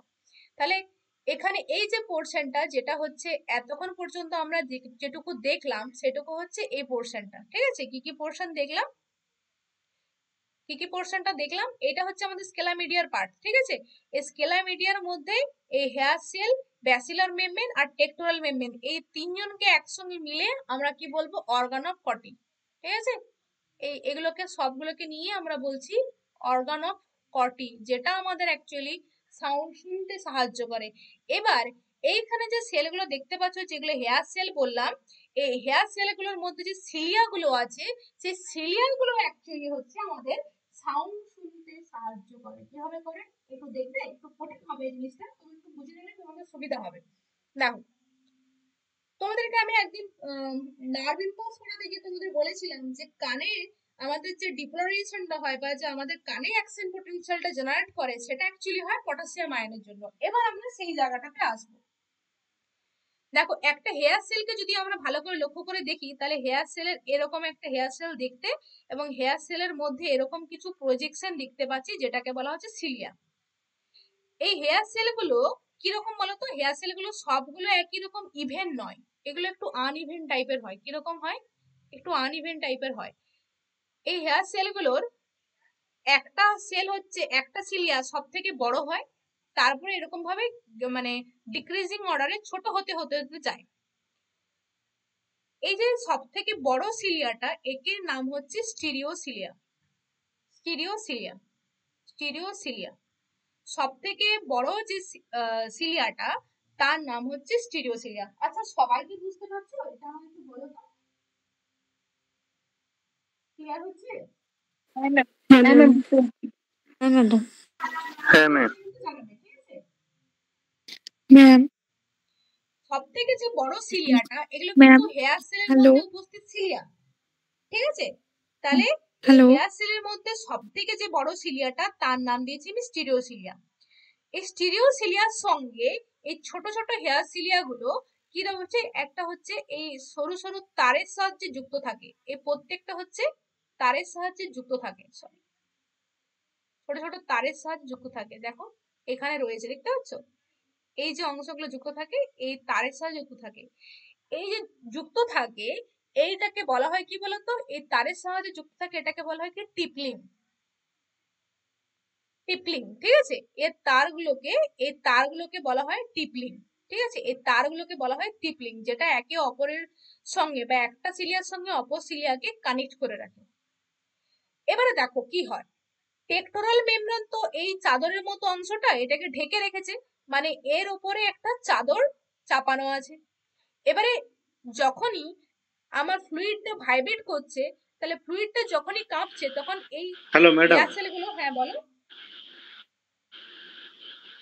কি বলছো বলো। বলছি ম্যাডাম, একটা হেয়ার সেলের মধ্যে কি একটাই সিলিয়া, বলছি ম্যাডাম একটা হেয়ার সেলের মধ্যে কি একটাই সিলিয়া থাকে না একের বেশি সিলিয়া থাকে? একের অধিক সিলিয়া থাকে, কিন্তু যে সিলিয়াটা সব থেকে বড় তার নাম হচ্ছে স্টিরিওসিলিয়া। ঠিক আছে, সিলিয়ার সংখ্যাটাকে এখানে কি উল্লেখ করা আছে, তো আমি বলতে পারবো, দাঁড়ো। আচ্ছা, তোমাদের এই জায়গাটাতে আমি একটু তোমাদের এই পিডিএফটা বললাম না, পিডিএফটার মধ্যে কিছুই নেই। আমি এতক্ষণ পর্যন্ত যা বলেছি তা কিন্তু সব এই পিডিএফ এর মধ্যে আছে, ঠিক আছে? ম্যাম, হ্যাঁ, হ্যালো বলো। ম্যাম, বলছি যে বনি ল্যাব্রাইন্থ আর স্ক্যালা ভেস্টিবিউল এই দুটো কোনটা কোন জায়গাটা একটু একটু আলাদা করে বলে দিন, মানে আচ্ছা, ওইখানে আমি বলে দিচ্ছি। ছবিটাতে। আমি এই জায়গাটা একটু বলে নিই, তারপর আমি এই জায়গাটাতে যাচ্ছি, ঠিক আছে? আরেকবার যাবো এখানে। দেখো, একটা আচ্ছা, হেয়ার সেলের মধ্যে একাধিক সিলিয়া থাকতে পারে। একাধিক সিলিয়া থাকে। সিলিয়া তো একটা হতে পারে না। সিলিয়া গুলো কিরকম অর্ডারে থাকে? সিলিয়া গুলো হচ্ছে ডিক্রিজিং অর্ডারে থাকে, মানে ওপর থেকে নিচের দিকে নামতে থাকবে, ঠিক আছে? তাহলে সব থেকে যে বড় সিলিয়া তার নাম হচ্ছে স্টিরিওসিলিয়া। এবার কি ক্লিয়ার হয়েছে? তন্ময়, বুঝতে পারছো? হ্যাঁ, ওই এর এই স্টিরিওসিলিয়ার ছবিটার সঙ্গে জন্য একটা এই ছিল। ছোট সিলিয়া গুলো টিপলিং এর সাহায্যে যুক্ত আছে। ক্লিয়ার?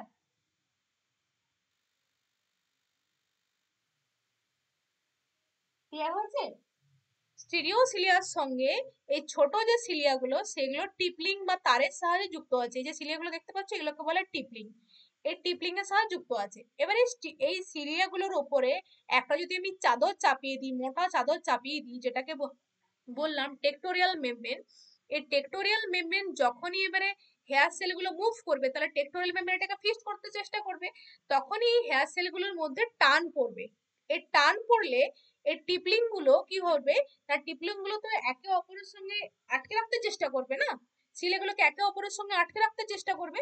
তাহলে এদের মধ্যে যে, মানে কি বলবো, এখানে যে ভোল্টেজ গেটেড পাম্পটা রয়েছে বা ওদের যে চ্যানেলটা রয়েছে, পটাশিয়াম চ্যানেল থাকে অ্যাকচুয়ালি, এই পটাশিয়াম চ্যানেল গুলো ওপেন হয়ে যাবে, ঠিক আছে? পটাশিয়াম চ্যানেল যখনই ওপেন হয়ে যাবে, তখন বাইরে থেকে ভেতরে পটাশিয়াম ঢুকবে এবং ভেতরে ডিপ্লোরাইজেশন হবে। ভেতরে ডিপ্লোরাইজেশন হওয়ার পরে যেহেতু পজিটিভ কারেন্ট, তাহলে পজিটিভ যখন ঢুকবে তখনই এই হেয়ার সেলের মধ্যে ক্যালসিয়াম স্টোর থাকে। ক্যালসিয়াম গুলো কি করবে, রিলিজ করবে। রিলিজ হওয়ার পরে কি করছে না, ওরা ওই পেরিলিম্ফে রিলিজ হচ্ছে, তারপরে ওখানে আমাদের নিউরনসের গিয়ে ওখানে ও অ্যাকচুয়ালি সিগন্যালটা পৌঁছাচ্ছে। এইভাবে কিন্তু আমাদের মানে সাউন্ডটা শুনতে পাই এই হেয়ার সেলগুলোর জন্য। এখান পর্যন্ত আশা করি কোনো প্রবলেম নেই তোমাদের। এই যে হেয়ার সেলগুলো, এই হেয়ার সেলগুলো একটা নাম আছে যেটাকে বলা হয় ইনার হেয়ার সেল। এই যে ব্যাসিলার মেমব্রেনের সেলগুলো দেখতে পাচ্ছি, এই সেলগুলোকে বলা হচ্ছে ইনার হেয়ার সেল, ঠিক আছে? এই ইনার হেয়ার সেল ছাড়াও এখানে আরেক ধরনের সেল দেখতে পাই, যেটাকে বলা হয় আউটার হেয়ার সেল। ইনার এবং আউটার হেয়ার সেল দুটোই কিন্তু আমরা বেসিলার মেমব্রেনে দেখতে পাই। কিন্তু ইনার হেয়ার সেলের স্পেশালিটি হচ্ছে কি, ইনার হেয়ার সেল একটা সিঙ্গেল থাকতে পারে, আর আউটার হেয়ার সেল হচ্ছে অনেকগুলো গুচ্ছ আকারে থাকে। দুজনের কাজই হচ্ছে আমাদের অডিটরি ইম্পালসটাকে বা আমাদের যে ডিপ্লোরেশন কারেন্টটা রয়েছে, সেই ডিপ্লোরেশন কারেন্টটাকে নিয়ে গিয়ে আমাদের ব্রেনে পৌঁছানো, সাউন্ড ওয়েভটাকে ব্রেনে পৌঁছানো, এটা হচ্ছে কাজ, ঠিক আছে? ক্লিয়ার হয়েছে নিশ্চয়ই? এই জায়গাটায় আশা করি কারো কোনো সমস্যা নেই, ঠিক আছে তো? হ্যাঁ ম্যাম। বেশ, এবারে যে বলছিলে যে স্কেলা ভেস্টিবিউলি আর স্কেলা মিডিয়ার মধ্যে যে পার্টটা, সেটা একটু বুঝতে। দেখো, বনি লেব্রাইনতে এতক্ষণ পর্যন্ত আমরা যে পার্টটা পড়েছি সেটা হচ্ছে,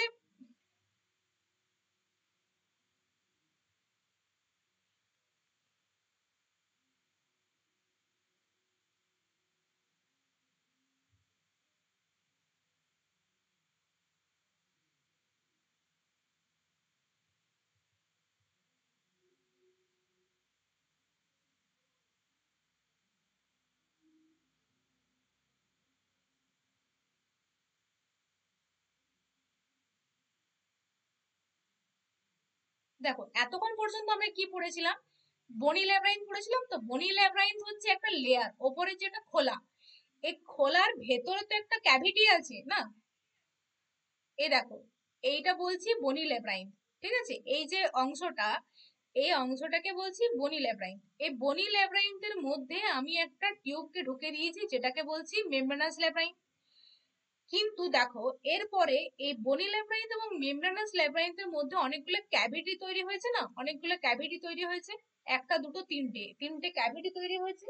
এই যে ক্যাভিটি গুলো তৈরি হয়েছে বা গহ্বরগুলো তৈরি হয়েছে, সেই গহ্বরগুলোর নাম দিয়েছি আমি স্কেলা ভেস্টিবিউলি, ওপরেরটাকে, নিচেরটাকে বলেছি স্কেলা টিম্পেনি, আর ভেতরটাকে বললাম স্কেলা মিডিয়াম। এবার ক্লিয়ার হয়েছে নিশ্চয়ই? হ্যাঁ ম্যাম। আর এই যে ক্যাভিটি গুলো আছে এগুলোর মধ্যেই ফ্লুইড গুলো থাকে।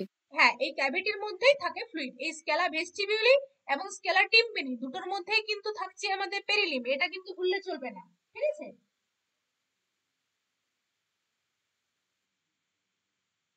এই যে স্কেলা ভেস্টিবিউলি এবং স্কেলা টিম্পেনি দুটো মিলিয়ে তো আমাদের বনি ল্যাব্রাইন্থ। তাহলে বনি ল্যাব্রাইন্থের মধ্যে ফ্লুইডটা হচ্ছে আমাদের পেরিলিম। এইটা হচ্ছে আমাদের বেসিক জিনিস। এখান পর্যন্ত আশা করি আমাদের সবার ক্লিয়ার হয়েছে। এখান পর্যন্ত আমরা বুঝতে পারলাম যে আমাদের ককলিয়া কিভাবে সাউন্ড আমাদের শুনতে সাহায্য করে। এবার হচ্ছে আরেকটা পার্ট যেটা আমি বাকি রেখেছি, সেই পার্টটাকে কি বললাম, যেটাকে বললাম ভেস্টিবুলার অ্যাপারেটাস। এই ভেস্টিবুলার অ্যাপারেটাসটা যেটা বলছি, এই যে পোর্শনটা, এটা হচ্ছে আমাদের সাউন্ড শুনতে কোনো রকম ভাবে কোনো সাহায্য করে না। তাহলে এটা কাজ কি? এটা হচ্ছে আমাদের বডির ব্যালেন্স মেনটেন করতে সাহায্য করে। ব্যালেন্স মেনটেন করতে সাহায্য করে কিভাবে করে সেটা আমরা একটু সামান্য শর্ট করে দেখবো, এখানটায় বেশি দেখবো না, আমাদের আরেকটু বাকি পার্ট আছে, ঠিক আছে?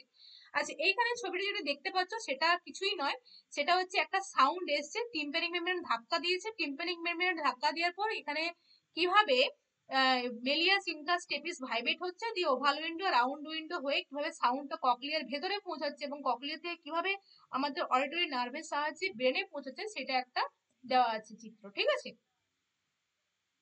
তাহলে এই পোর্শনটাকে বলছি মেমব্রেনাস, সরি, ভেস্টিবুলার অ্যাপারেটাস। এই যে উপরের পোর্শনটা, এটাকে বলছি ভেস্টিবুলার অ্যাপারেটাস। ভেস্টিবুলার অ্যাপারেটাসের মধ্যে কি কি আছে? সেমিসার্কুলার ক্যানেল, যেটাকে বলছি বনি ল্যাব্রাইন্থের পার্ট। তার ভেতরে যেটা মেমব্রেনাস ল্যাব্রাইন্থের পার্ট, তাকেই নাম দিয়েছি আবার সেমিসার্কুলার ডাক্ট। এই সেমিসার্কুলার ডাক্টের পরে নিচের দিকে একটা অংশ দেখতে পাচ্ছি, একটা মোটা অংশ দেখতে পাচ্ছি, যেটাকে বলা হচ্ছে ইউট্রিকল। এবং ইউট্রিকুলার পরে আরেকটা ছোট ফোলা মতো অংশ দেখতে পাচ্ছি, যেটাকে বলা হচ্ছে স্যাকুয়েল। এই ইউট্রিকল এবং স্যাকুয়েল এই দুটোকে একসঙ্গে মিলিয়ে বলা হয় otolith organ. Otolith organ. Auto কথার অর্থ হচ্ছে কান, আর লিথ কথার হচ্ছে ক্রিস্টাল বা পাথর। এই কানের মধ্যে পাথর পড়ে থাকার মতো অংশ, তার নাম হয়েছে অটোলিথ অর্গান। কাকে বলবো? শুধুমাত্র ইউট্রিকেল এবং স্যাকুয়েল। ইউট্রিকেল ইউট্রিকেল প্লাস স্যাকুয়েল, এই দুজনকে একসঙ্গে মিলিয়ে আমি বলছি কি অটোলিথ অর্গান, ঠিক আছে? এই দুটো অংশ কিভাবে আমাদের ব্যালেন্সে সাহায্য করে সেটা এবার দেখবো। দুটো অংশ নয়, অ্যাকচুয়ালি তিনটে অংশ। তাহলে এই তিনটে অংশের মধ্যে কি কি আছে? ইউট্রিকল, স্যাকুয়েল এবং সেমিসার্কুলার ডাক্ট, এই তিনটেকে একসঙ্গে মিলিয়ে বলছি ভেস্টিবুলার অ্যাপারেটাস। এবার আমরা দেখবো যে কিভাবে ব্যালেন্স মেনটেন করতে সাহায্য করে, ঠিক আছে? এই জায়গাটা একটু দেখে নিই।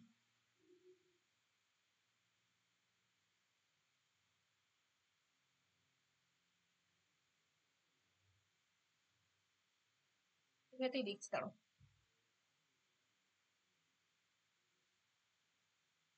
দেখো, এই ইউট্রিকেল এবং স্যাকুয়েল, আমরা দু ধরনের ব্যালেন্সের কথা জানি। ব্যালেন্স আমাদের দু ধরনের হয়, একটা হচ্ছে স্ট্যাটিক ব্যালেন্স, স্ট্যাটিক, আরেকটা ব্যালেন্স হচ্ছে ডায়নামিক। স্ট্যাটিক ব্যালেন্স কোনগুলো?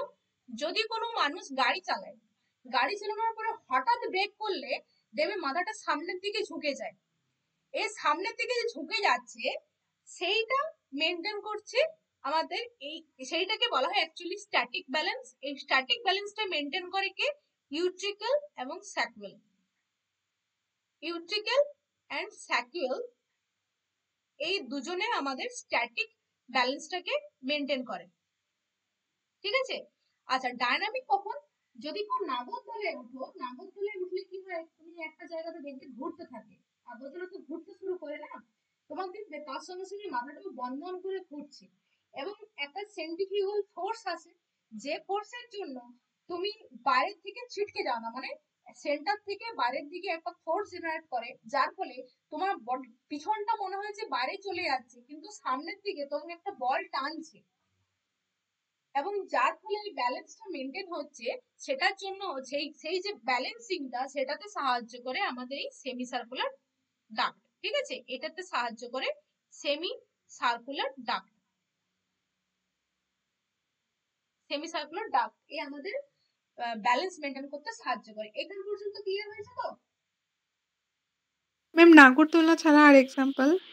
ম্যাডাম ওই সেমি সার্কুলার ডাক্তের বিষয়টা আরেকবার বলে দিন।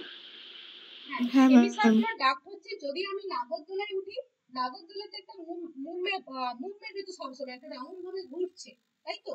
বা যদি কোনো টয় ম্যাম ওটা ছাড়া অন্য এক্সাম্পল? রাউন্ড ড্যান্সে যেগুলো হয় না এখন, যে ব্রেক ড্যান্স নাকি বলে, যেগুলোতে হচ্ছে মানে একটা গাড়ি থাকে যেটাতে হচ্ছে মেলাতে দেখতে পাওয়া যায়, যেগুলো যে হচ্ছে মিউজিক বাজে এবং প্রচন্ড ফুল স্পিডে তোমাকে রাউন্ড রাউন্ড করে ঘুরতে সাহায্য করে, ওটাই কি বলে জানি না, আমি ভুলে গেছি নামটা। তো ম্যাম ব্রেক রাউন্ড ড্যান্স বলে। এই ধরনের কোনো যদি রাউন্ড টাইপের কোনো মুভমেন্ট হয় যেখানে তোমায় গোল গোল ঘুরতে হবে, বা তোমরা ছোটবেলায় তো দুজন দুজনকে হাত দুটো ধরে প্রচন্ড স্পিডে ঘুরতে না, ওই যে ঘোরাটা হচ্ছে বা তুমি যে চক্রাকারে ঘুরছো, অ্যাকচুয়ালি বেসিক্যালি হচ্ছে চক্রাকারে তুমি যদি কোনো জায়গাতে পাক দাও খুব স্পিডে, তখন যে ব্যালেন্সটা মেনটেন হয় সেটা করে সেমি সার্কুলার ডাক্ট। এটা হচ্ছে সিম্পল কথা, ঠিক আছে?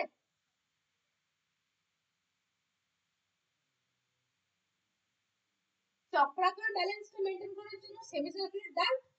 হঠাৎ করে তুমি একটা জায়গাতে যাচ্ছ, তুমি কোথাও বসে আছো, বা ধরো তুমি বিছানায় শুবে, বিছানায় শোয়ার পর তোমাতে হচ্ছে কি বলছে, তোমাকে কোনো না, তুমি তো হঠাৎ করে শুয়ে যেতে পারো না, তুমি মাথাটা তাহলে চোট পাবে, তোমাকে কেউ সিগন্যাল দিচ্ছে যে আস্তে আস্তে শো। এই যে তুমি হঠাৎ করে একটা জায়গায় বসে আছো, বসে থেকে তুমি মুভ করছো, সেইটা হচ্ছে স্ট্যাটিক ব্যালেন্স, এবং তুমি যে রাউন্ড আকারে ঘুরছো সেটা হচ্ছে ডায়নামিক ব্যালেন্স। ঠিক আছে, এখান পর্যন্ত ক্লিয়ার? হ্যাঁ ম্যাম। বেশ, তাহলে স্ট্যাটিক ব্যালেন্সটা মেনটেন করে ইউট্রিকাল এবং স্যাকুয়াল, ডায়নামিক ব্যালেন্সটা মেনটেন করে সেমি সার্কুলার ক্যানেল বা সেমি সার্কুলার ডাক্ট, দুজনকেই বলতে পারো। ঠিক আছে, সেমি সার্কুলার অ্যাকচুয়ালি ডাক্ট। বেশ, এইখান পর্যন্ত ঠিক আছে। আমরা আরেকটা ছোট্ট জিনিস দেখে এখানে শেষ করব। ম্যাম ওই তিনটাকে একসাথে অটোলিড বলছে? হ্যাঁ, ইউট্রিকাল এবং স্যাকুয়াল এই দুজনকে মিলিয়ে অ্যাকচুয়ালি বলা হচ্ছে অটোলিথ অর্গান। ঠিক আছে, কেন অটোলিথ অর্গান বলা হচ্ছে, এই অটোলিথ অর্গান বলার পিছনে যে কারণটা সেটা আমি একটু বলে দিই। যে অটোলিথ অর্গান যেটা বললাম, যেটা অ্যাকচুয়ালি আমাদের ওই টেক্টোরাল মেমব্রেনের ক্ষেত্রে দেখলাম বা ব্যাসিলার মেমব্রেনের ক্ষেত্রে দেখলাম যেখানে হেয়ার সেল থাকে, ঠিক এই আমি ইউট্রিকালটাকে আঁকছি এখানে, দেখো এই ইউট্রিকালের মধ্যে এখানে কিছু হেয়ার সেল থাকে। ঠিক আছে, এরকম ভাবে কিছু হেয়ার সেল থাকে। এই যে হেয়ার সেলগুলো, এই হেয়ার সেলগুলোর ওপরে এখানে কোনো টেক্টোরাল মেমব্রেন থাকে না, এখানে একটা জিলাটিনিয়াস লেয়ার থাকে। ঠিক আছে, এই জিলাটিনাস লেয়ারের উপরে কিছু ক্রিস্টাল থাকে। কিসের ক্রিস্টাল থাকে? ক্যালসিয়াম কার্বনেটের কিছু ক্রিস্টাল এরকম ভাবে পড়ে থাকে। তাহলে পাথর পড়ে থাকে, বুঝতে পারছো, ক্যালসিয়াম কার্বনেট মানে পাথর, মার্বেল পাথর যেটা দিয়ে তৈরি ক্যালসিয়াম কার্বনেট। ঠিক আছে, সেরকম একটা পাথর এই হচ্ছে এই আমাদের যে ইউট্রিকাল আছে, ইউট্রিকালের মধ্যে যে জিলাটিনিয়াস লেয়ারটা দেখতে পাচ্ছি, সেই জিলাটিনিয়াস লেয়ারের মধ্যে এই ক্যালসিয়াম কার্বনেটের চূর্ণগুলো পড়ে থাকে, যেটা রয়েছে কোথায়? হেয়ার সেলের ওপরে প্রেজেন্ট থাকে, যেটা আমরা এক্ষুনি দেখলাম এই জায়গাটাতে, যেখানে হচ্ছে এই যে হেয়ার সেলগুলো, এই জায়গাটাতে টেক্টোরাল মেমব্রেন দেখলাম। ঠিক এই জায়গাটাতে টেক্টোরাল মেমব্রেনের পরিবর্তে থাকে কি, এই ক্যালসিয়াম কার্বনেটের কিছু চূর্ণ এই জায়গাটাতে পড়ে থাকে, আর টেক্টোরাল মেমব্রেন থাকে না, এখানে একটা জিলাটিনিয়াস লেয়ার থাকে। এটা হচ্ছে পার্থক্য। ঠিক আছে, এই ক্যালসিয়াম কার্বনেট তাহলে ভারী, এই যখনই তুমি বিছানাতে শুতে শুরু করবে তখন কি হবে না, ক্যালসিয়াম কার্বনেট যেহেতু ভারী, তাহলে তুমি যেদিকে মুভ করছো, তাহলে ক্যালসিয়াম কার্বনেট গুলো এই জায়গাটাতে মুভ করে যাবে, মানে তোমার একদিকে বেঁকে যাবে, তাহলে হেয়ার সেল গুলো তো টান পড়বে। তাহলে হেয়ার সেল গুলো বুঝবে কি, যে একটা সিগন্যাল আসছে যে তুমি মাথাটাকে মুভ করছো বা বডিটাকে মুভ করাচ্ছ, তখন হেয়ার সেলের সঙ্গে যে নার্ভ গুলো যুক্ত আছে, সেই নার্ভ গুলো ব্রেনে সিগন্যাল পাঠাবে যে তোমার বডির মধ্যে মুভমেন্ট হচ্ছে পিছন দিকে, তখন তোমার ব্রেন তোমাকে কন্ট্রোল করবে। এইটা হচ্ছে অ্যাকচুয়াল ব্যাখ্যা। ঠিক আছে, বেশ, এখান পর্যন্ত ঠিক আছে। আচ্ছা, আরেকটা ব্যাপার, যে স্টিরিওসিলিয়া বললাম এখন পর্যন্ত, এখানে এতটা ডিটেলস তোমাদের কোথাও নেই, তাও আমি একটু বলে দিচ্ছি, শোনো, এটা কোথাও তোমাদের অতটা হয়তো লাগবে না, প্রথম পরীক্ষাতে এতটা ডিটেলস কোশ্চেন আসে না, কিন্তু এটা বুঝতে গেলে একটু দরকার। ঠিক আছে, এই যে অংশটা, এই অংশটা যেটা বললাম যে ইউট্রিকেল এবং স্যাকুয়েল এই দুটোর অংশের মধ্যে এই পোর্শনটা থাকে, যেটাকে আমরা কি বললাম, যেটা হচ্ছে আমাদের জিলাটিনিয়াস লেয়ারটা। এই জিলাটিনিয়াস লেয়ারটার নাম হচ্ছে কুপুলা। ঠিক আছে, এটা হচ্ছে কুপুলা। বেশ, এইখান পর্যন্ত তোমরা পড়ো, বাকিটা আশা করি তোমাদের আর কোনো প্রবলেমটা হবে না। ঠিক আছে, যা কিছু ছিল এখানে মোটামুটি আমি তোমাদের শেষ করেছি। এখানটা আমি যা কিছু বলেছি সব এই জায়গাটা দেওয়া আছে, একটু ভালো করে দেখবে, তোমাদের আশা করি বুঝতে কোনো প্রবলেম হবে না। ঠিক আছে ম্যাম শেষে কি বললেন ওটা আরেকবার বলুন। হ্যাঁ, কি বলছো? ম্যাম শেষেরটা কি বললেন ওটা আরেকবার বলুন। কোনটা বললাম? এই অটোলিক অরগানটার কথা বলছো? না ম্যাম, ওই যে যেটা দেখালেন গোল করে। এই জায়গাটা? হ্যাঁ হ্যাঁ। আচ্ছা দেখো, এই যে আমাদের ইউট্রিকেল এবং স্যাকিউল, এই ইউট্রিকেল এবং স্যাকিউলের মধ্যেও হেয়ার সেল থাকে। ঠিক আছে, হেয়ার সেল গুলোর ওপরে টেক্টোরাল মেমব্রেনের পরিবর্তে একটা জিলাটিনিয়াস লেয়ার থাকে। এই জিলাটিনিয়াস লেয়ারের উপরে কিছু চুন নির্মিত কিছু কণিকা দেখতে পাওয়া যায় ক্যালসিয়াম কার্বনেটের। এই ক্যালসিয়াম কার্বনেটের কিছু চুন নির্মিত মানে অংশের জন্যই অ্যাকচুয়ালি হচ্ছে আমাদের মানে এই জায়গাটা ভারী হয় এবং হেয়ার সেল গুলোকে ফিক্স করতে সাহায্য করে। যখন তুমি বিছানাতে শোবে, একটু একটু আগে আমি বললাম যে ইউট্রিকেল এবং স্যাকুয়েল হচ্ছে আমাদের স্ট্যাটিক ব্যালেন্স মেনটেন করতে সাহায্য করে। তাহলে তুমি বসা অবস্থা থেকে বিছানায় শুচ্ছো, ঠিক আছে, তাহলে হঠাৎ করে তুমি মাথাটাকে পেছন দিকে করছো, তাহলে কি হবে? তাহলে এই যে তোমার হচ্ছে এই চুন নির্মিত যে ক্যালাসগুলো আছে, এই জিলাটিনিয়াস লেয়ারের মধ্যে অবস্থিত চুন নির্মিত ক্যালাসগুলো, ওরা তো ভারী, তাহলে পিছন দিকে মুভমেন্ট করবে, কারণ তুমি মাথাটাকে পিছন দিকে করছো। ভারের কারণে যখন পিছন দিকে মুভমেন্ট হবে, তখন এই হেয়ার সেলগুলো পিছন দিকে মুভমেন্ট করবে।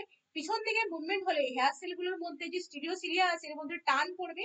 টান পড়লে একটা সিগন্যাল যাবে নার্ভের মধ্যে দিয়ে ব্রেনে, যে তোমার হেয়ার সেল, তোমার হচ্ছে বডিটার মধ্যে মুভমেন্ট হচ্ছে, তুমি হচ্ছে মাথাটাকে পিছন দিকে করছো, তাহলে ব্রেন তোমার কি করবে, এই ব্যালেন্স মেনটেন করতে তোমাকে সাহায্য করবে।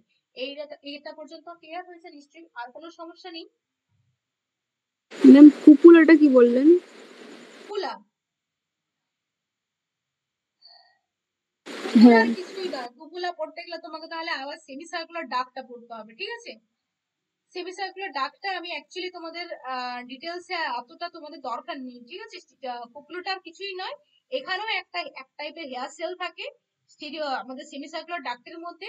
সেমি সার্কুলার ডাক্টের মধ্যে যে হেয়ার সেলটা থাকে সেটা আবার একটা লেয়ার দিয়ে তৈরি, সেই লেয়ারটার নাম হচ্ছে কুপুলা। ঠিক আছে, হ্যাঁ ম্যাম। বেশ, এবারে দেখো, আচ্ছা তোমাদের আর কোনো সমস্যা নেই তো? তন্ময় ক্লিয়ার হয়েছে? ম্যাডাম সব ঠিকঠাকই আছে। বলছো? হ্যাঁ ম্যাডাম ঠিক আছে। বেশ, ঠিক আছে। এবার দেখো, তোমাদের এই জায়গাটা যেটুকু ছিল আমি তোমাদের সবটাই তোমাদের এখানে বলা হয়ে গেছে, আর এখানে বিশেষ কিছু নেই। এবার আমরা যাব আমাদের টেস্ট সেন্সেশনে। টেস্ট সেন্সেশনের আগে আমরা একটু বলছি ম্যাডাম অবজেকশনটা একটা দেখে নিই, তারপর কোশ্চেন টেস্ট ছিল। করব। কেউ কিছু বলছো? হ্যাঁ বলছি ম্যাডাম, ওই ওয়েবার ফেকনার যে লটা আছে ওইটা একটুখানি বলে দেবেন। আচ্ছা ঠিক আছে, ঠিক আছে, আমি দেখছি, এটা আগে শেষ করে নিই, তারপর দেখছি, দাঁড়াও। আচ্ছা দেখো, নাক আমাদের খুব একটা কাজের অঙ্গ নয়, কারণ হচ্ছে কুকুর বা বিড়ালদের বা হচ্ছে র্যাবিটদের নাক খুব বেশি সেন্সিটিভ। ওদের ওটা তোমার হচ্ছে এক্সটার্নাল এনভায়রনমেন্ট সম্পর্কে ওদের সজাগ করতে সাহায্য করে, প্লাস ওদের যে মেটিং বিহেভিয়ার আছে সেটা অ্যাকচুয়ালি ওই ওদের ওই স্মেল থেকে ওরা কাজ করে। ঠিক আছে, তাহলে ওদের ক্ষেত্রে নাকটা যতটা স্ট্রং, আমাদের ক্ষেত্রে বা আমাদের হচ্ছে যারা হিউম্যান এবং প্রাইমেটস যারা রয়েছে, মাঙ্কি, এপস, এদের অতটা নাক উন্নত নয়। ঠিক আছে, তো এই যে প্রাণীরা, কুকুর বা বিড়াল, যাদের ক্ষেত্রে নাকটা খুব বেশি স্ট্রং বা যাদের স্মেলিং খুব স্ট্রং, তাদেরকে বলা হয় ম্যাক্রোসোমাটিক অ্যানিমেল। এবং হিউম্যান বা যারা হচ্ছে আমাদের হচ্ছে প্রাইমেটস যারা রয়েছে, তাদের ক্ষেত্রে স্মেলটা বা সেন্স অর্গানটা এতটা স্ট্রং নয়, তাদেরকে বলা হয় মাইক্রোসোমাটিক অ্যানিমেল। ঠিক আছে, তো কি কাজ করে অ্যাকচুয়ালি দেখো, যেটাকে আমরা স্মেল বলছি, স্মেলের জন্য এখানে কিছু সেলস রয়েছে। কিরকম সেলস রয়েছে? তোমরা দেখবে নাকের ভেতরে আমাদের কিছু হেয়ার সেলস রয়েছে, এবং হেয়ার সেলস গুলোর মাঝে মাঝে কিছু মিউকাস সিক্রেশন হয়। ঠিক আছে, যে মিউকাস সিক্রেশনের ফলে বাইরে থেকে কোনো ডাস্ট পার্টিকেল গিয়ে ওই জায়গাটাতে আটকে থাকতে সাহায্য করে। তো এই পুরো নাকের অংশটাতেই আমাদের কিছু সেলস রয়েছে, যেটাকে আমরা বলবো কি অলফ্যাক্টরি মিউকোসা বলা হয়। সেই অলফ্যাক্টরি মিউকোসাটা আমাদের পুরো নেজাল ক্যাভিটি যেটা রয়েছে সেই অংশটা জুড়েই কিন্তু অবস্থিত। ঠিক আছে, নেজাল ক্যাভিটি মানে বাইরের দিকের পোর্শনটা কথা বলছি আমরা অবশ্যই। ঠিক আছে, এটাকে বলা হচ্ছে এই নাসা রন্ধ্র এবং নাসা পথ যেটা, ঠিক আছে, এই অংশটা জুড়েই কিন্তু রয়েছে। ঠিক আছে, আচ্ছা, এখানে মোটামুটি আমরা কতগুলো স্মেল চিনতে পারি? 2000 থেকে 4000 রকমের গন্ধ আমরা চিনতে পারি। ঠিক আছে, এগুলো কিন্তু প্রত্যেকটাই হচ্ছে কেমিক্যাল সিগন্যাল। আচ্ছা, এই অলফ্যাক্টরি মিউকোসাটা আমাদের হিউম্যানদের ক্ষেত্রে ডেভেলপ হয়েছে, কিন্তু যারা হচ্ছে রেপটাইলস এবং কিছু ম্যামেলস রয়েছে যাদের ক্ষেত্রে এই অলফ্যাক্টরি মিউকোসার পরিবর্তে ভমিনোলেজাল অর্গান তৈরি হয়েছে। ওদের ওই অর্গানটা আলাদা কাজ রয়েছে, আমাদের ক্ষেত্রে আলাদা কাজ। ঠিক আছে, অলফ্যাক্টরি মিউকোসা হিউম্যানদের ক্ষেত্রে কিভাবে তৈরি হয়েছে? অ্যাকচুয়ালি আমাদের নেজাল যে ক্যাভিটি আছে তার মানে আপার 1/3 পোর্শনটা, এই পোর্শনটাতে আপার 1/3 পোর্শনটাতে কিন্তু আমাদের এই অলফ্যাক্টরি মিউকোসাটা প্রেজেন্ট রয়েছে। ঠিক আছে, এছাড়া কিছু এরিয়া রয়েছে যেমন মিডিয়াল ওয়ালটা রয়েছে, মিডিয়াল ওয়ালে, তারপরে দেখবে যেটা হচ্ছে সুপিরিয়র নেজাল কঙ্কা যেটা বলা হচ্ছে ল্যাটারাল ওয়ালটা, সেখানেও কিন্তু আমাদের অলফ্যাক্টরি মিউকোসা প্রেজেন্ট রয়েছে। মোটামুটি দেখা যায় কি যে 10 থেকে 20 মিলিয়ন আমাদের ঘ্রাণগ্রাহক কোষ রয়েছে। ঠিক আছে, এই ঘ্রাণগ্রাহক কোষগুলো অ্যাকচুয়ালি কিভাবে কাজ করে, যেগুলোকে আমরা এই ঘ্রাণগ্রাহক কোষগুলো অ্যাকচুয়ালি বলা হয় কি রিসেপ্টর সেল। মোটামুটি 10 থেকে 20 মিলিয়ন ঘ্রাণগ্রাহক সেল রয়েছে। এই ঘ্রাণগ্রাহক সেলগুলো কি করে না, এই ঘ্রাণগ্রাহক সেলগুলো বাইপোলার নিউরনের মতো কাজ করে। বাইপোলার নিউরন তো জানো যে দুটো পোল রয়েছে, যার দুটো পোল, একদিকের একটা পোলের সাথে হচ্ছে একদিকে নিউরন যুক্ত থাকে, আরেকদিকে পোলের সঙ্গে আরেকটা তোমার হচ্ছে একটা নিউরনের সঙ্গে কানেক্টেড থাকে। কিন্তু এখানে একটু চিত্রটা অন্য। এই যে ঘ্রাণগ্রাহক কোষ বা রিসেপ্টর সেল বলছি, এই রিসেপ্টর সেলের একদিকে থাকে কি, একদিকে হচ্ছে সেন্সরি নিউরন থাকে। এই যে অংশটা, এই অংশটাতে সেন্সরি নিউরন থাকে, আর এইদিকে যে পোর্শনটা যেটাকে আরেকটা পোর্শন বললাম, সেখানে কে থাকে না, সেখানে থাকে কিছু প্রজেকশন দেখতে পাবো, সিলিয়ার টাইপ প্রজেকশন দেখতে পাই। যে সিলিয়ার টাইপ প্রজেকশন গুলো আমাদের এই মিউকোসার সঙ্গে বা মিউকোসা যে লেয়ারটা বললাম সেই মিউকোসা লেয়ারের সঙ্গে যুক্ত থাকে। ঠিক আছে, মিউকোসা লেয়ারে ওপেনিংটা হয়, যুক্ত থাকা বলা ভুল, মিউকোসা লেয়ারে ওপেনিং থাকে।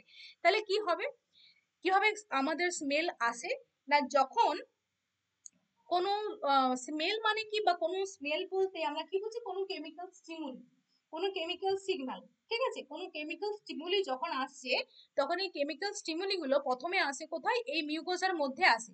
মিউকোসা আসার পর এই কেমিক্যাল স্টিমুলিটা এই মিউকোসা লেয়ারের মধ্যে দিয়ে এসে এই যে আমাদের যে সিলিয়া গুলো রয়েছে সেই সিলিয়াতে আসার পর সেই সিগন্যালটা যাচ্ছে কোথায় না, এই যে আমাদের রিসেপ্টর সেল রয়েছে সেই রিসেপ্টর সেলে আসবে। তো এই যে সিলিয়ার মধ্যে কেমিক্যালটাকে পারসেপশন করবে, সেই পারসেপশন করার জন্য এখানে কিছু প্রোটিন থাকে, সেই প্রোটিনগুলোর কথা আমরা একটু জানবো। ঠিক আছে, তাহলে আমরা একটু দেখে নিই কি কিভাবে কাজ হয়।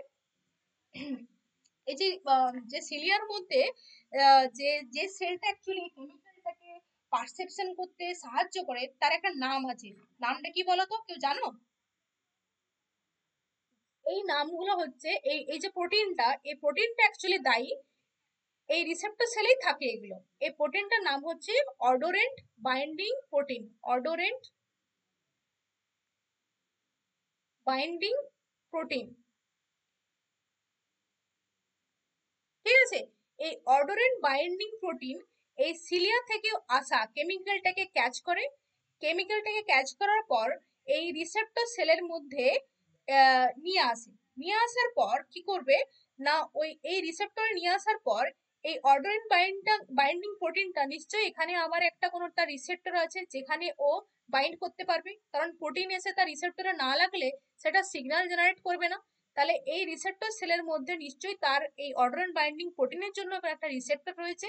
অর্ডারেন্ট বাইন্ডিং প্রোটিন যখন তার পার্টিকুলার রিসেপ্টরের সঙ্গে বাইন্ড করে তখন কি হয় না জি প্রোটিন অ্যাক্টিভেশন হয়।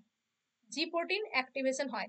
জি প্রোটিন অ্যাক্টিভেশন তোমরা তো সকলেই জানো, জি প্রোটিন তিনটে পার্ট রয়েছে, জি আলফা, বিটা, গামা। তাহলে যখনই হচ্ছে জি প্রোটিন অ্যাক্টিভেশন হয় তখনই হচ্ছে জি প্রোটিন অ্যাক্টিভেশন হওয়া মানে জি আলফাটা জি বিটা গামা থেকে পৃথক হয়ে যায়। জি প্রোটিন অ্যাক্টিভেশন হলে কি হবে তোমরা দেখতে পাচ্ছ তো, স্ক্রিন দেখা যাচ্ছে তো? হ্যাঁ ম্যাম। তাহলে জি প্রোটিন অ্যাক্টিভেশন হলে কি হবে না জি প্রোটিন অ্যাক্টিভেশন হওয়ার পরে অ্যাডেনালিন সাইক্লেজ অ্যাক্টিভেশন হবে। ক্যাম্পের মধ্যে দিয়ে অ্যাডেনালেট এডিপি যেটাকে বলা হচ্ছে অ্যাডেনালেট সাইক্লেজ, ঠিক আছে?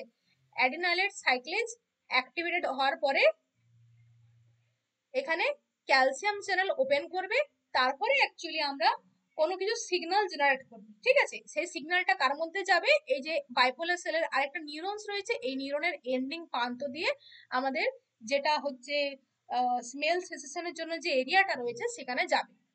কোথায় রয়েছে, কোন এরিয়াটা আমাদের ব্রেনে কোথায় কাজ করে, ব্রেনে কোথায় নিয়ে যায়, কেউ জানো ব্রেনে কোথায় নিয়ে যায়? এটা ঘ্রাণানুভূতি সেন্টার আমাদের কোথায় অবস্থিত? ম্যাম হ্যাঁ বলো, লঘু মস্তিষ্কে মিডল অবলাঙ্গাটাতে। কোথায় অবস্থিত? মিডল অবলাঙ্গাটাতে।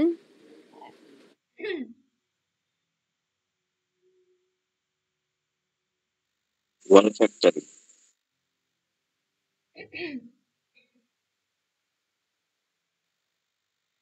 আচ্ছা, তাহলে এখান পর্যন্ত আমরা বুঝতে পারলাম যে কিভাবে হচ্ছে আমাদের মানে স্মেল যেটা এলো, অর্ডারেন্ট মলিকুলটা যেটা এলো, কিভাবে সেটা হচ্ছে আমাদের সেন্সেশন হতে সাহায্য করলে। এরপরে হচ্ছে এই স্মেলটা আসার পর কিভাবে কাজ করবে, ঠিক আছে, কিভাবে কাজ করে।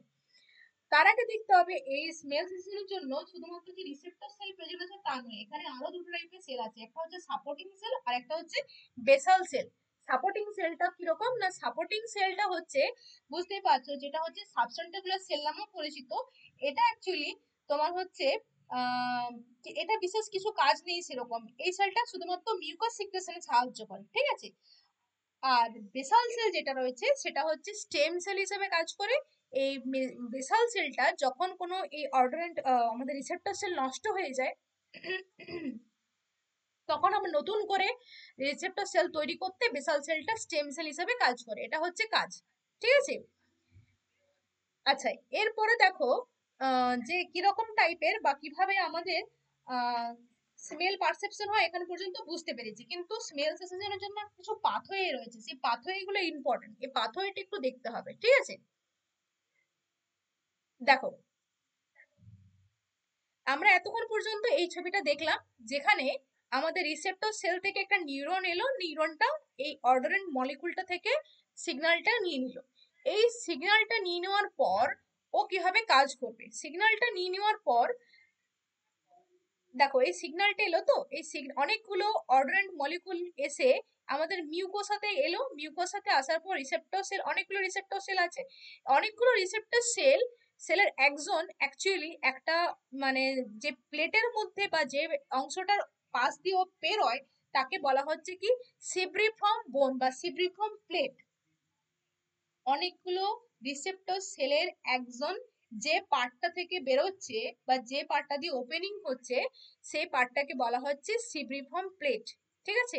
এই সিব্রিফর্ম প্লেট দিয়ে বেরোনোর পর অনেকগুলো দেখো অনেকগুলো নার্ভের একজন গিয়ে আবার কি করছে, একটা অংশ তো ওপেনিং হচ্ছে যেটাকে বলা হচ্ছে অলফ্যাক্টরি বাল্ব, ঠিক আছে? অলফ্যাক্টরি বাল্ব আর কিছুই নয়, অনেকগুলো রিসেপ্টর সেলের একজন এক জায়গায় যুক্ত হচ্ছে বা একটা জায়গাতে ওপেনিং হচ্ছে যেটাকে বলা হচ্ছে অলফ্যাক্টরি বাল্ব, ঠিক আছে? কিছু কি বুঝতে পারছো না পারছো না? ম্যাম নাকের ব্যাপারটা মাথার উপর দিয়েছে। কি বলছো, কি বলছো বাবা? বললাম যা পড়াচ্ছেন মাথার উপর দিয়ে যাচ্ছে। ম্যাম কানের ব্যাপারটা যেরকম ভাবে ভালো ইচ্ছে হয়েছিল না, নাকটা একটু অন্যরকমই। কি বলছো বুঝতে পারছি না।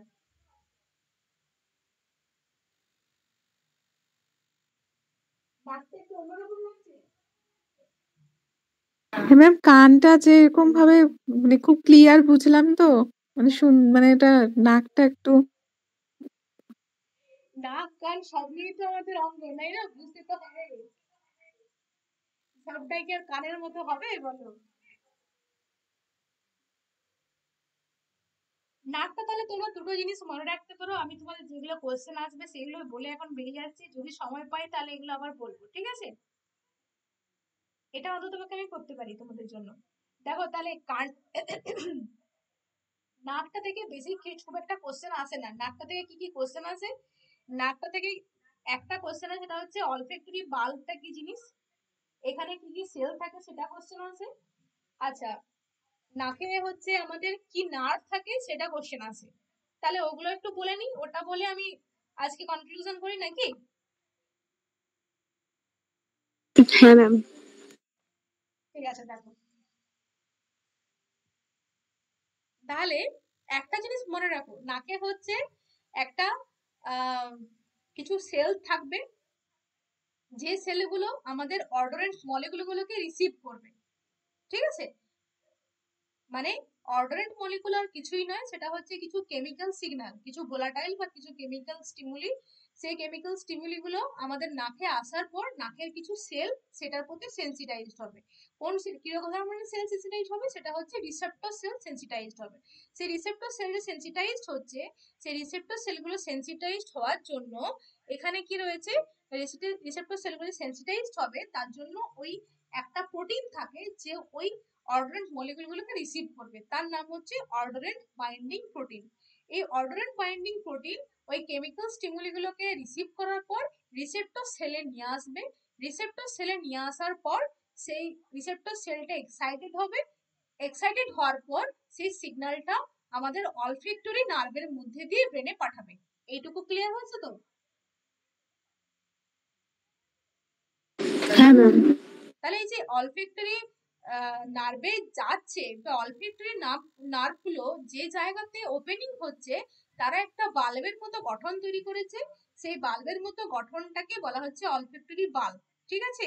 এখান পর্যন্ত তোমরা আপাতত পড়ো, তারপরে আমরা দেখছি কি করা যায়। এখান থেকে খুব একটা বেশি কোশ্চেন আসে না, ঠিক আছে?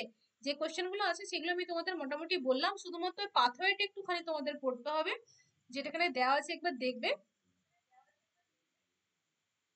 এই দেখো, এই ওবিপিটা একটু পড়বে, অর্ডারেন্ট বাইন্ডিং প্রোটিন যেটা দেওয়া আছে, অর্ডারেন্ট বাইন্ডিং প্রোটিন, এইটা একটু দেখবে। অর্ডারেন্ট বাইন্ডিং প্রোটিনের কাজটা ম্যাডাম একটু এই দেখবে। এইটা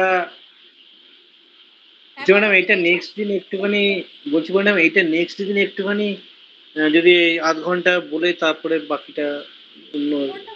টপিক যদি ধরে, এই যে পাথওয়ে যেটা বলছিলেন না, এইটা যদি মানে নেক্সট দিন মানে নেক্সট ফ্রাইডে যদি এইটা দিয়ে শুরু করেন, করে তারপরে আপনার যেটা পড়ানোর আছে সেটা যদি করেন।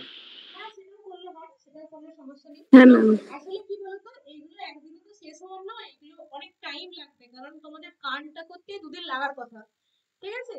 কানটা অনেক তোমাদের অনেকটা ডিটেলস হয়েছে, কিন্তু তাও অনেকটা টানা হয়েছে। এবারে ওইটা হওয়ার পরে তোমাদের নাকটা নিতে পারছো না, কারণ নাকটাও অতটাই ইম্পর্টেন্ট, বুঝতে পারছো তো? হ্যাঁ ঠিক আছে, ম্যাডাম, আমি বুঝতে ওই পারছো জন্যই বললাম প্রবলেম যে হচ্ছে? এইটা এটা নেক্সট দিন ওই একটুখানি যদি প্রথম থেকে শুরু করা যায় তাহলে ভালো হয়। হ্যাঁ, ঠিক আছে, তাই করবো, ঠিক আছে। তাহলে কি একটু টেস্টটা দেখবে? টেস্টটা খুব সোজা। হ্যাঁ ম্যাডাম, ওটা বলে দিন, ওটা তো শুধু ছাত্রকে টেস্ট হ্যাঁ, বারের ব্যাপার টেস্টটা আছে। ভীষণই সোজা, টেস্টটা এতটা কঠিন নয়, ঠিক আছে? টেস্ট আমাদের ভীষণ ভালো জিনিস, এবং টেস্টের আর কিছুই নয়। টেস্টের মধ্যে আমাদের যেটা মেইন ইম্পর্টেন্ট সেটা হচ্ছে অ্যাকচুয়ালি টেস্ট বলতে আমরা এখানেও আবার সেই কেমিক্যাল স্টিমুলির কথাই জানবো, যে যা কিছু খাচ্ছি আমরা সবকিছু কেমিক্যাল স্টিমুলি। তো এই মোটামুটি আমাদের টেস্ট বাদে কত ধরনের টেস্ট আমরা পারসিভ করতে পারি জানো?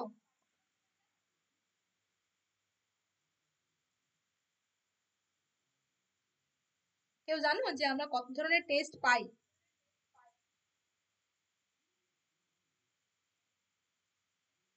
ম্যাম 4-5টা। 4-5টা টেস্ট?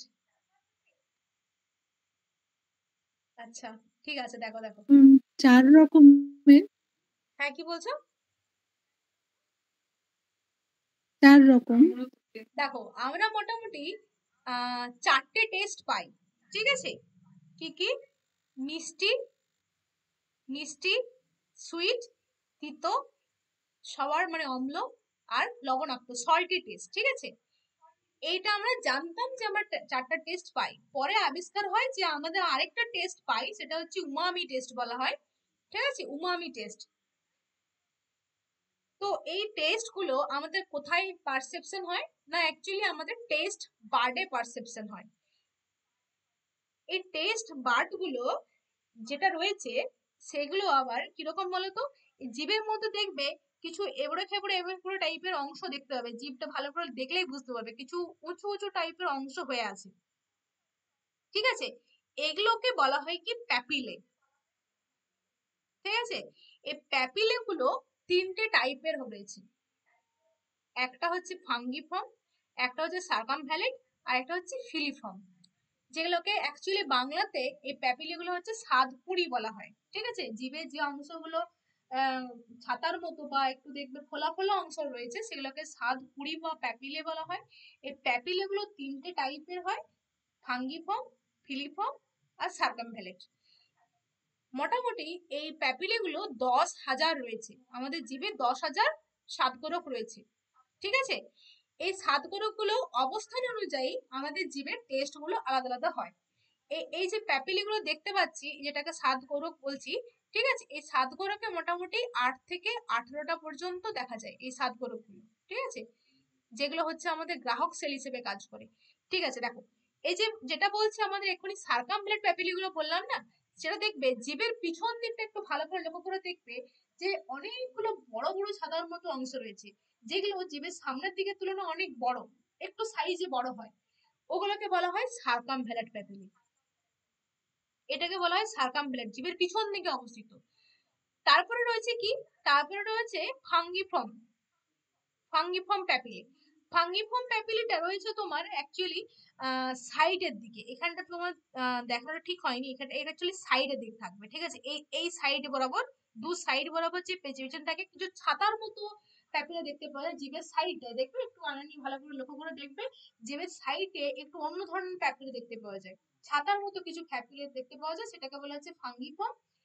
তারপরে রয়েছে কি, এই মাঝখানটাতে কিছু দেখবে ছোট ছোট, অপেক্ষাকৃত তুলনামূলক ছোট কিছু এবড়ে খেবড়ে টাইপের, খুব বেশি থাকে না, ফোলিয়েট পেপিলে অনেক কম থাকে। ঠিক আছে, অনেক ছোট ছোট এরকম ছাতার মতো প্যাপিলা দেখতে পাওয়া যায়, সরি ছোট ছোট এরকম অনেক ছোট ছোট প্যাপিলা দেখতে পাওয়া যায়, সেগুলোকে বলা হচ্ছে ফোলিয়েট, যেটা হচ্ছে মাঝখানে থাকে। তাহলে সার্কামভ্যালেন্ট পেছনে থাকে, ফাঙ্গিফর্ম সাইডে থাকে, আর ফোলিয়েট মাঝখানটা থাকে।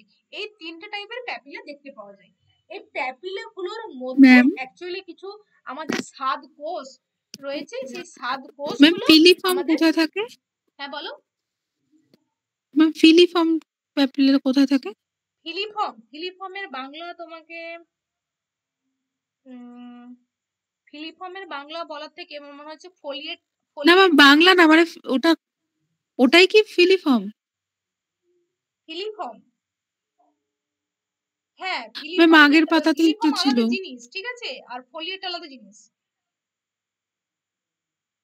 মানে কি বলছো আমি ম্যাম বুঝতে আপনি পারছি না, বললেন আরেকবার না বলো। সার্কামভ্যালেন্ট, তিন রকম প্যাপিলা, সার্কামভ্যালেন্ট, ফাঙ্গিফর্ম আর ফিলিফর্ম, আগের পাতায় ছিল না লেখা? হ্যাঁ হ্যাঁ হ্যাঁ, ও আচ্ছা আচ্ছা, হ্যাঁ ফিলিফর্ম আর ফোলিয়েট একই জিনিস, বুঝতে পারছো, আচ্ছা, ফিলিফর্ম আর ফোলিয়েট একই জিনিস, বোঝা গেছে?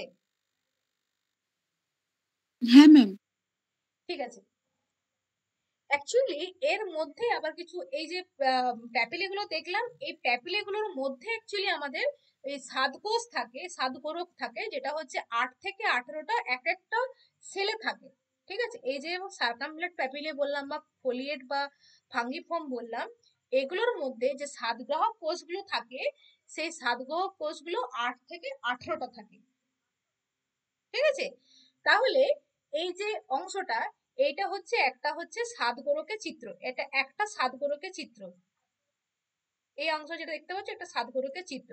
এই স্বাদকোরকের মধ্যে একটা আবার স্বাদগ্রাহী সেল থাকে, আবার স্বাদ ছিদ্র থাকে, যার মধ্যে দিয়ে কেমিক্যাল স্টিমুলেটর ঢোকে, কেমিক্যাল স্টিমুলেটর ঢোকার পর এই স্বাদগ্রাহী কোষের মধ্যে আবার সেম যেরকম আমরা অর্গানল মলিকুলের ক্ষেত্রে পড়লাম, ওই ক্যাম্পে জি প্রোটিন অ্যাক্টিভেশনের মধ্যে দিয়ে আমাদের যে অ্যাক্টিভেশনটা হচ্ছে অ্যাডিনাইলেজ সাইক্লেজ দিয়ে ক্যালসিয়াম ওপেনিং হচ্ছে, ঠিক সেরকম ভাবে এই সাতগ্রাহী কোষেও অ্যাকশন পোটেনশিয়াল জেনারেট করে। ঠিক আছে, অ্যাকশন পোটেনশিয়াল জেনারেট আমাদের হচ্ছে রিসেপ্টর সিগন্যালিং হয়। রিসেপ্টর সিগন্যালিং হওয়ার পর তারপরে কি করবে না, আমাদের যে গ্লসোফেরিঞ্জিয়াল নার্ভ রয়েছে সেই নার্ভের মধ্যে দিয়ে আমাদের সিগন্যালটা ব্রেনে পৌঁছাবে। এইটা হচ্ছে আমাদের কাজ। এবার আমরা দেখবো জীবের কোন জায়গায় কি স্বাদ গৃহীত হয়। আচ্ছা, পয়জন হচ্ছে খুব তিতো, এটা প্রথম থেকে কনসেপ্ট ছিল, তার জন্য পয়জনকে বা তিতোকে সব জীবের সব থেকে পিছন দিকে দেওয়া হয়েছে। ঠিক আছে, তার মানে তেতো স্বাদ যা কিছু আমরা পাই সব পিছন দিকে, জীবের পিছন দিকে পাই তিতো। তারপরে দেখবে আমাদের মিষ্টি খেতে আমরা খুব বেশি পছন্দ করি, ওই জন্য জীবের সামনে থেকে মিষ্টি দেওয়া হয়েছে। তারপরে হচ্ছে তার পাশেই রয়েছে নুন আর টক। তোমাদেরকে একদিন আমি বলছিলাম যে দেখবে যে যদি আমরা টক খাবার খেয়ে নিই তার ফলে হচ্ছে মিষ্টির ক্র্যাভিংটা কম হয়ে যায়। ঠিক আছে, দেখো এটা খুব পাশাপাশি অবস্থিত, এটা একটা ব্যাপার। সরি, এটা যে মানে আমাদের যে ব্রেনের সেন্টারটা রয়েছে সেটা অ্যাকচুয়ালি খুব কাছাকাছি অবস্থিত। তাহলে যখনই আমরা টক খাবার খাই তাহলে ওই মিষ্টির স্টিমুলাসটাকে অনেকখানি প্রিভেন্ট করে দেয়, বা টক এই মিষ্টির স্বাদটাকে প্রিভেন্ট করে দেয়, যার ফলে আমরা ওই মিষ্টির ক্রেভিংটা পাই না। দেখো, লবণ আর হচ্ছে টক, এটা হচ্ছে জিভের সাইডে অবস্থিত, তার মানে তিতা সবার পেছনে, সামনের দিকে মিষ্টি, আর জিভের সাইডে হচ্ছে প্রথমে নুন তারপর টক। এই হচ্ছে আমাদের টেস্ট সেনসিটিভ এরিয়া। অ্যাকচুয়ালি এই যে এরিয়াটা আমরা দেখছি সেগুলো অ্যাকচুয়ালি আগে প্রচলিত ছিল, কিন্তু এরকম ভাবে নয়, জিভের সব জায়গাতেই সব টেস্টই আসে, এটা বলা হয়েছে। ঠিক আছে, এইটা হচ্ছে গল্প, বিশেষ এখান থেকে কিছু আমাদের দেখার নেই, শুধু আমাদের প্যাপিলেগুলোর নাম মনে রাখবে আর আর ম্যাডাম এদের ওই সংখ্যাটা মনে 5 রাখবে কত নম্বর হয়। হ্যাঁ, কি বলবো? টেস্ট যেটা বললেন না উমামি, ওইটা হ্যাঁ, উমামি টেস্ট অ্যাকচুয়ালি কোনো মানে কিরকম বলবো, মিষ্টির সাথে একটা প্লিজেন্ট টেস্ট, মিষ্টি খানিকটা প্লিজেন্ট, এর এরিয়াটা কোথাও কিন্তু পারসেপশন ভাবে বলা নেই যে উমামি টেস্টটা অ্যাকচুয়ালি কোথায় গৃহীত হয়। ঠিক আছে, উমামি ম্যাম অ্যাকচুয়ালি কিসের পরে টেস্ট তৈরি বুঝলাম হয়েছে না। তো, মানে যেহেতু খানিকটা মিষ্টি টেস্ট দেয় তাহলে বলতে পারি যে ওটা জিভের সামনের দিকে একটুখানি ওটার সেন্সেশন হয়।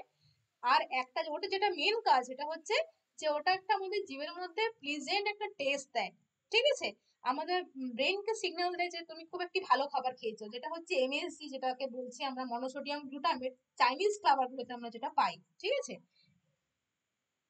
আচ্ছা, এই এই যে আমাদের জিভের টেস্টের জন্য যে নার্ভটা দায়ী সেটা হচ্ছে আমাদের 7th এবং 9th করোটিয় স্নায়ু, যেটা আমাদের মানে জিভের হচ্ছে টেস্ট সেন্সেশনের জন্য রেসপন্সিবল। আচ্ছা, তাহলে কি কি পড়বে এখান থেকে? এখান থেকে নার্ভটা পড়বে, কি নার্ভের জন্য এখানে রেসপন্সিবল। হ্যাঁ, আরেকটা জিনিস তোমাদেরকে পড়তে হবে, দেখবে কোনো কিছু যদি ঝাল লাগে তাহলে মনে হয় যে গলাতেও ঝাল লাগছে, এটা কেন হয়? কারণ শুধুমাত্র এই যে টেস্ট বার্ড গুলো যে এখানে প্রেজেন্ট রয়েছে জীবের মধ্যে তা কিন্তু নয়, কিছু টেস্ট সেন্সেশনের জন্য কিছু সেলস রয়েছে যেগুলো হচ্ছে আমাদের এই ফ্যারিংস এর মধ্যে, তারপরে হচ্ছে কিছু রয়েছে তোমার হচ্ছে এই গলার মধ্যেও কিছু টেস্ট সেন্সিটিভ বার্ড রয়েছে, যেটা হচ্ছে আমাদের এক্সট্রা টেস্টের জন্য রেসপন্সিবল, বা বলতে পারো যে ওই জায়গার টেস্ট বার্ডের জন্য একটা নার্ভ রয়েছে, যে নার্ভ গুলো এই সেন্সেশনটাকে নিয়ে আসে। কোন নার্ভ রয়েছে? সেটা হচ্ছে আমাদের এই ফেসিয়াল নার্ভ। ঠিক আছে, ফেসিয়াল নার্ভ, এই দেখো ফেসিয়াল নার্ভ জিহার অগ্রভাগে 2/3 এবং গ্লসোফেরিঞ্জিয়াল নার্ভ হচ্ছে আমাদের পশ্চাৎ 1/3 স্বাদ পরিবহনে সাহায্য করে। আচ্ছা, আরেকটা নার্ভ রয়েছে যেটাকে বলা হচ্ছে কর্ডা টিম্পানি স্নায়ু, সেটা হচ্ছে এই এই প্রথম লিঙ্গল স্নায়ুতে প্রবেশ করে এবং পরে কর্ডা টিম্পানি স্নায়ু হয়ে ফেসিয়াল স্নায়ুতে প্রবেশ করে। ঠিক আছে, এই পোর্শনটা একটুখানি দেখবে ব্যাস, আর এখান থেকে কিছু সেরকম পড়ার মতো নেই। ঠিক আছে, এই ফেসিয়াল নার্ভ আর গ্লসোফেরিঞ্জিয়াল নার্ভ, আর স্বাদ গরু কটা রয়েছে, জিওয়ার কোন ভাগে কোন স্বাদটা গৃহীত হয়, এইটুকু পড়বে। আর এখান থেকে সেরকম কোনো কোশ্চেন আসে না।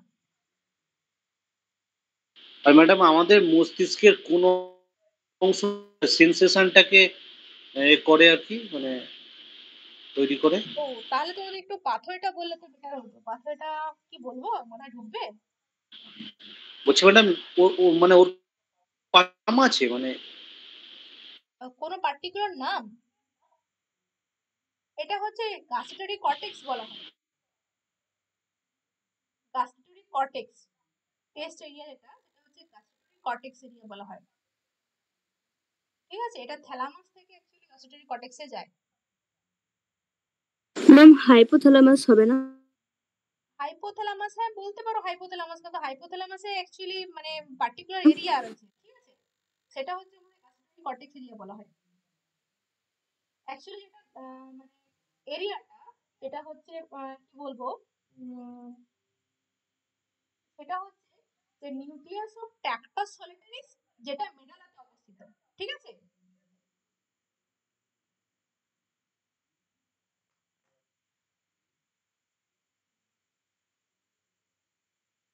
কিছু কি বোঝা গেল না? বোঝা গেল না? এটা আগে বলো। টেস্ট সম্পর্কে কিছু ক্লিয়ার হয়েছে? আমি না হয় অর্ডারেন্ট মলিকুলটা সম্পর্কে পরে বলছি, পরের দিন আলোচনা করবো। টেস্টটা ক্লিয়ার হয়েছে তো? ঠিক হ্যাঁ আছে। ম্যাম। এখান থেকে সেরকম তোমাদের আশা করি আর কোনো প্রবলেম নেই।